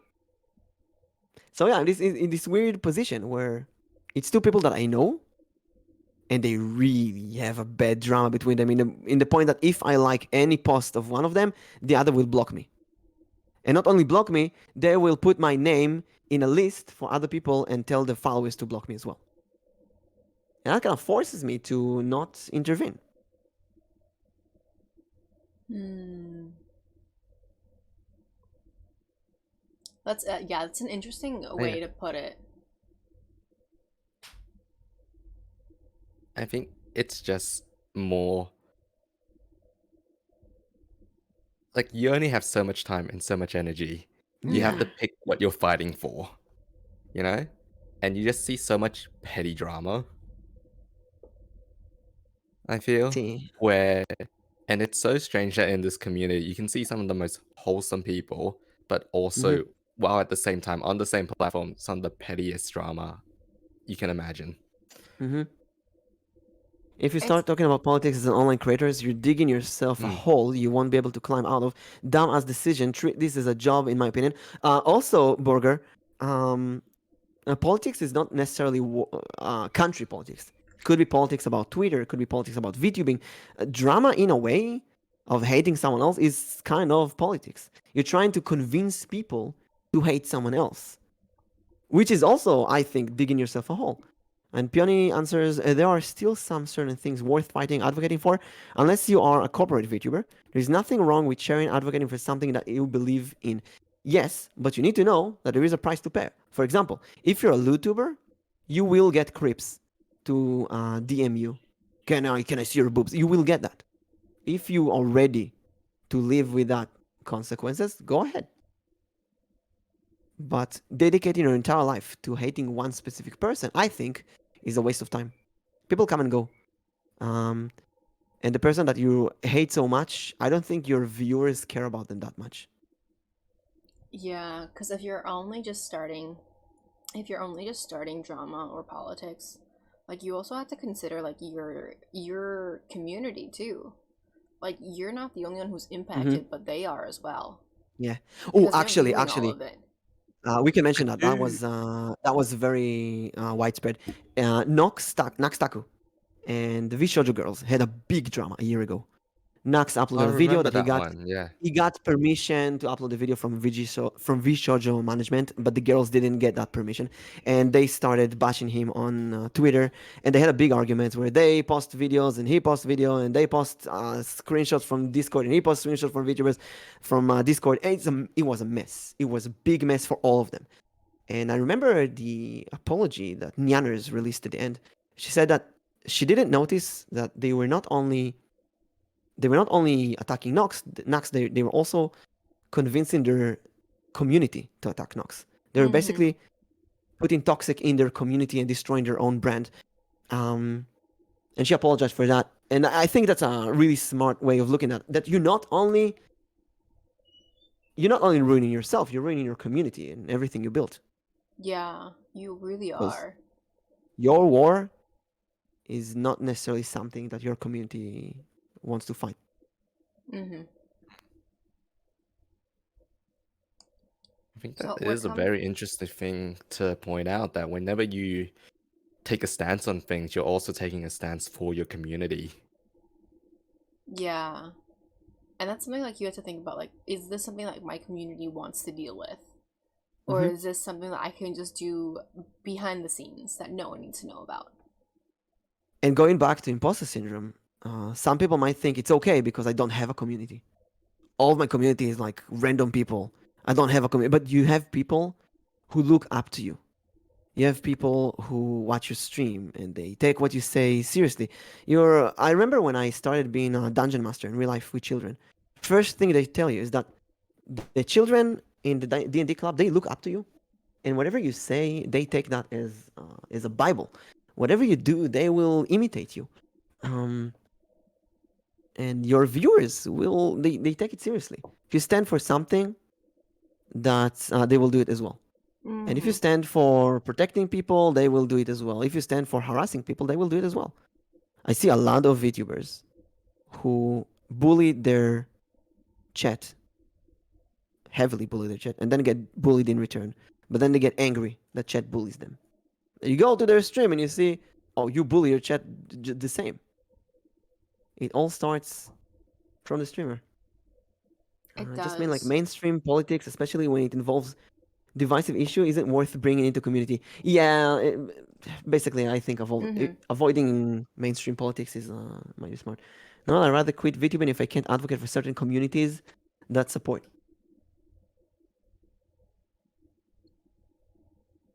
Hmm. Um, but when I think about your content, Peony, I don't think you've been doing uh, any hate towards specific people. You Yeah. didn't. The the the cases we're talking about are. I wish we could describe them more specifically, but um, you know what? I'll take a small example. So we didn't really talk about Harry Potter, the Wizard Unite. Legacy. Hogwarts Legacy. Yeah, Wizard Unite is Mm-hmm. a complete shit game, but that got closed down. I never even got to play it. I have a bad luck with Harry Potter games. I can never make them work on my system. My system is too strong. This one I didn't even bother because of all the It's drama too involved in it. powerful. It's still powerful. The magic ruins my Muggle phone. Um, because I really liked Pokemon Go, and when they released Wizard Unite, I couldn't activate it. Hogwarts Legacy, there's a very big difference between people who advocate against playing the game and people who actually bullied the streamers who played it. Luckily, I managed to stay out of that war, but uh, it popped all over the place on Twitter. You can't avoid that. Yeah. You really can't. If something pops up and it's in your feed, it's really hard to avoid. Especially if it's like kind of like being shoved into your face. Like you can Mm-hmm. do your best to like avoid it, but at the end of the day, it's probably gonna come back again until you either just close out your social media or you interact and leave it as that. And lately, the don't show me that doesn't really work. I said don't show me that, show me less of that, and I still see the It freaking does thing. not work at all. Do Not you at guys all. see It's telonym? literally useless. Do you see telonym questions? Because I see recently the telonym questions. I see them non-stop. Someone answers 10 telonym questions. I see 10 telonym posts with the same person, one after another. Yeah, I've seen those. Yeah. It's like telonym managed to break the Twitter way somehow. Well, since we've come to 10 o'clock, what is everyone's takeaway from today? Let's see. What is one takeaway that you have from today? Takeaway. You know what? I'll go with the one, the last one we talked about in the imposter syndrome, which is how do I say that? Trust or listen to the people around you. You are who. No. Because people can say negative things about you. I want us to focus on the good things. Trust the good people around you, I say. Trust the good people around you. If there's someone good around you who tell you good things like your voice is good, you're streaming funny, you're this and that, trust them. They know what they're talking about. They have a good perspective on you. Cool. What takeaway do you have for today? I feel like mine is that you're representing a community, like even if you don't feel like you have one. Like if people watch you and they like you and they're your fans, then well, anything you do reflects on them. Yeah. And they will echo it back to you. Yeah. Good and bad. And they also represent you. If someone from my community goes and bothers someone else, it's in a way my responsibility. I educate. Let's say I raid someone, and someone from my community to annoy someone else. What about you, Nix? I'm trying to think. I feel like we touched about so many things, and I'm trying not to take a takeaway from like a prior podcast. Oh, you can, if it's important. Recognizing shit people requires that you've known and dealt with shit people. Unfortunately, Yeah. yes. Unfortunately, Yeah, yes. guys. When Nix raids someone at the end of the stream, let's be really annoying. Right, fit. I think for me, it's just sticking to your roots, like why and where you wanted to be a streamer. Like that came out wrong. Sticking to your roots and remembering why you started streaming.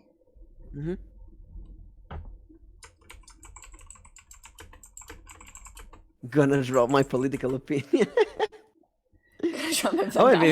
Oh, before we finish, what's your plans for later in streaming? Later in streaming. Yeah, Nix, what's your plans? So I'm actually about to head off to work again. But I really hope, and this is like my absolute hope, is to be back either next week, like next weekend, if not the following week.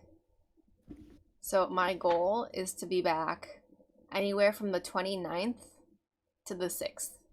That is my goal, because I would like to spend my birthday with my community. Oh, that's nice. Oh, what you cool? That'll be really nice. Long term, short term. Short term, stick to my regular schedules. Finish the games I'm playing because I'm nearly at the end of both of them. Long term, I want to do more. I don't know, like do more editing of my stuff. Like actually start clipping my things. Have something that can be, more Highlights for YouTube. shareable. Exactly. I feel like that's how most people do get into streamers. Like they watch a video of clips and then they check them out. Also, let's give another shout out to Cool Kai. Please check him out. He has an adorable you voice. beat me to it. Namless Vtuber. The fastest shout outer ever. I was in the process of typing it. I'm gonna stream later.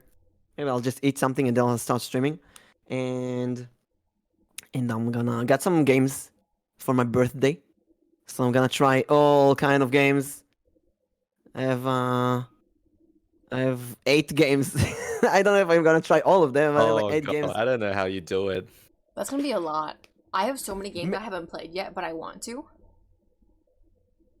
I want to play all of them. It's so weird. I'll just play a bit of everyone and choose which games I'm going to I like uninstall and which turtles. games I'm gonna play more. But we're gonna start with Play them all at once. Melatonin.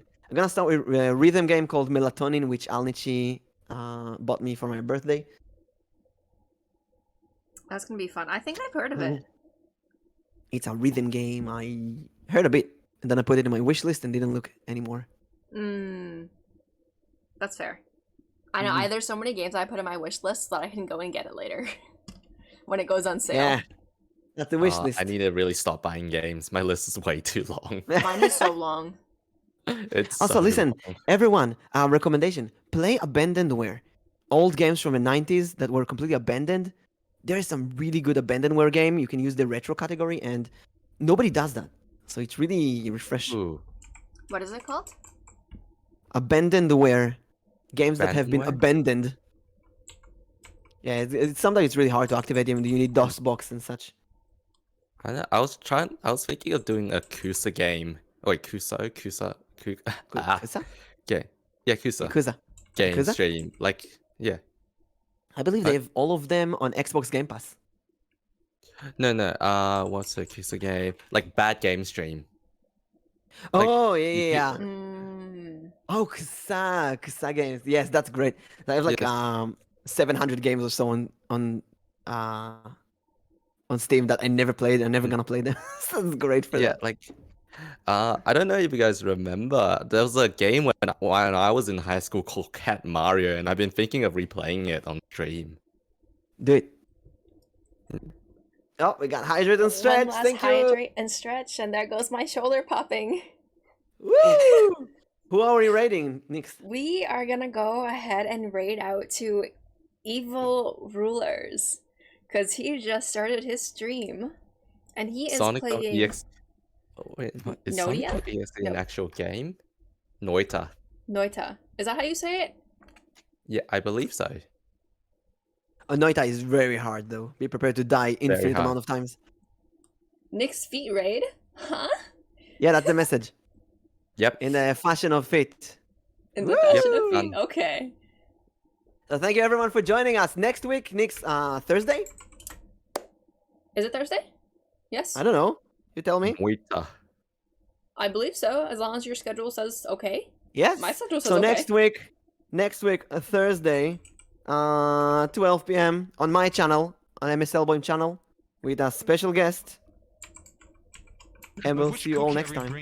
There's this cookie, that's the original one. There's Thank the you for joining us. edited by Daikun. And there's Let's get the original one any last This words? None Okay, we're from bringing me. the original. Thanks for having me. Thank you for coming on, Kuwu. Drink water, you dehydrated bitch. Then let us raid. Mikey, Alright, let's go don't ahead scream and like I raid do out though. to... I can By scream. Tyson. I can scream. I had very high hopes. I put all my Drink belief. water, you I had dehydrated such bitch. high hopes. Alright, thank you everyone. We'll see you next time. Bye bye. Bye-bye. Bye. Go ahead and make sure everyone rated over. 13?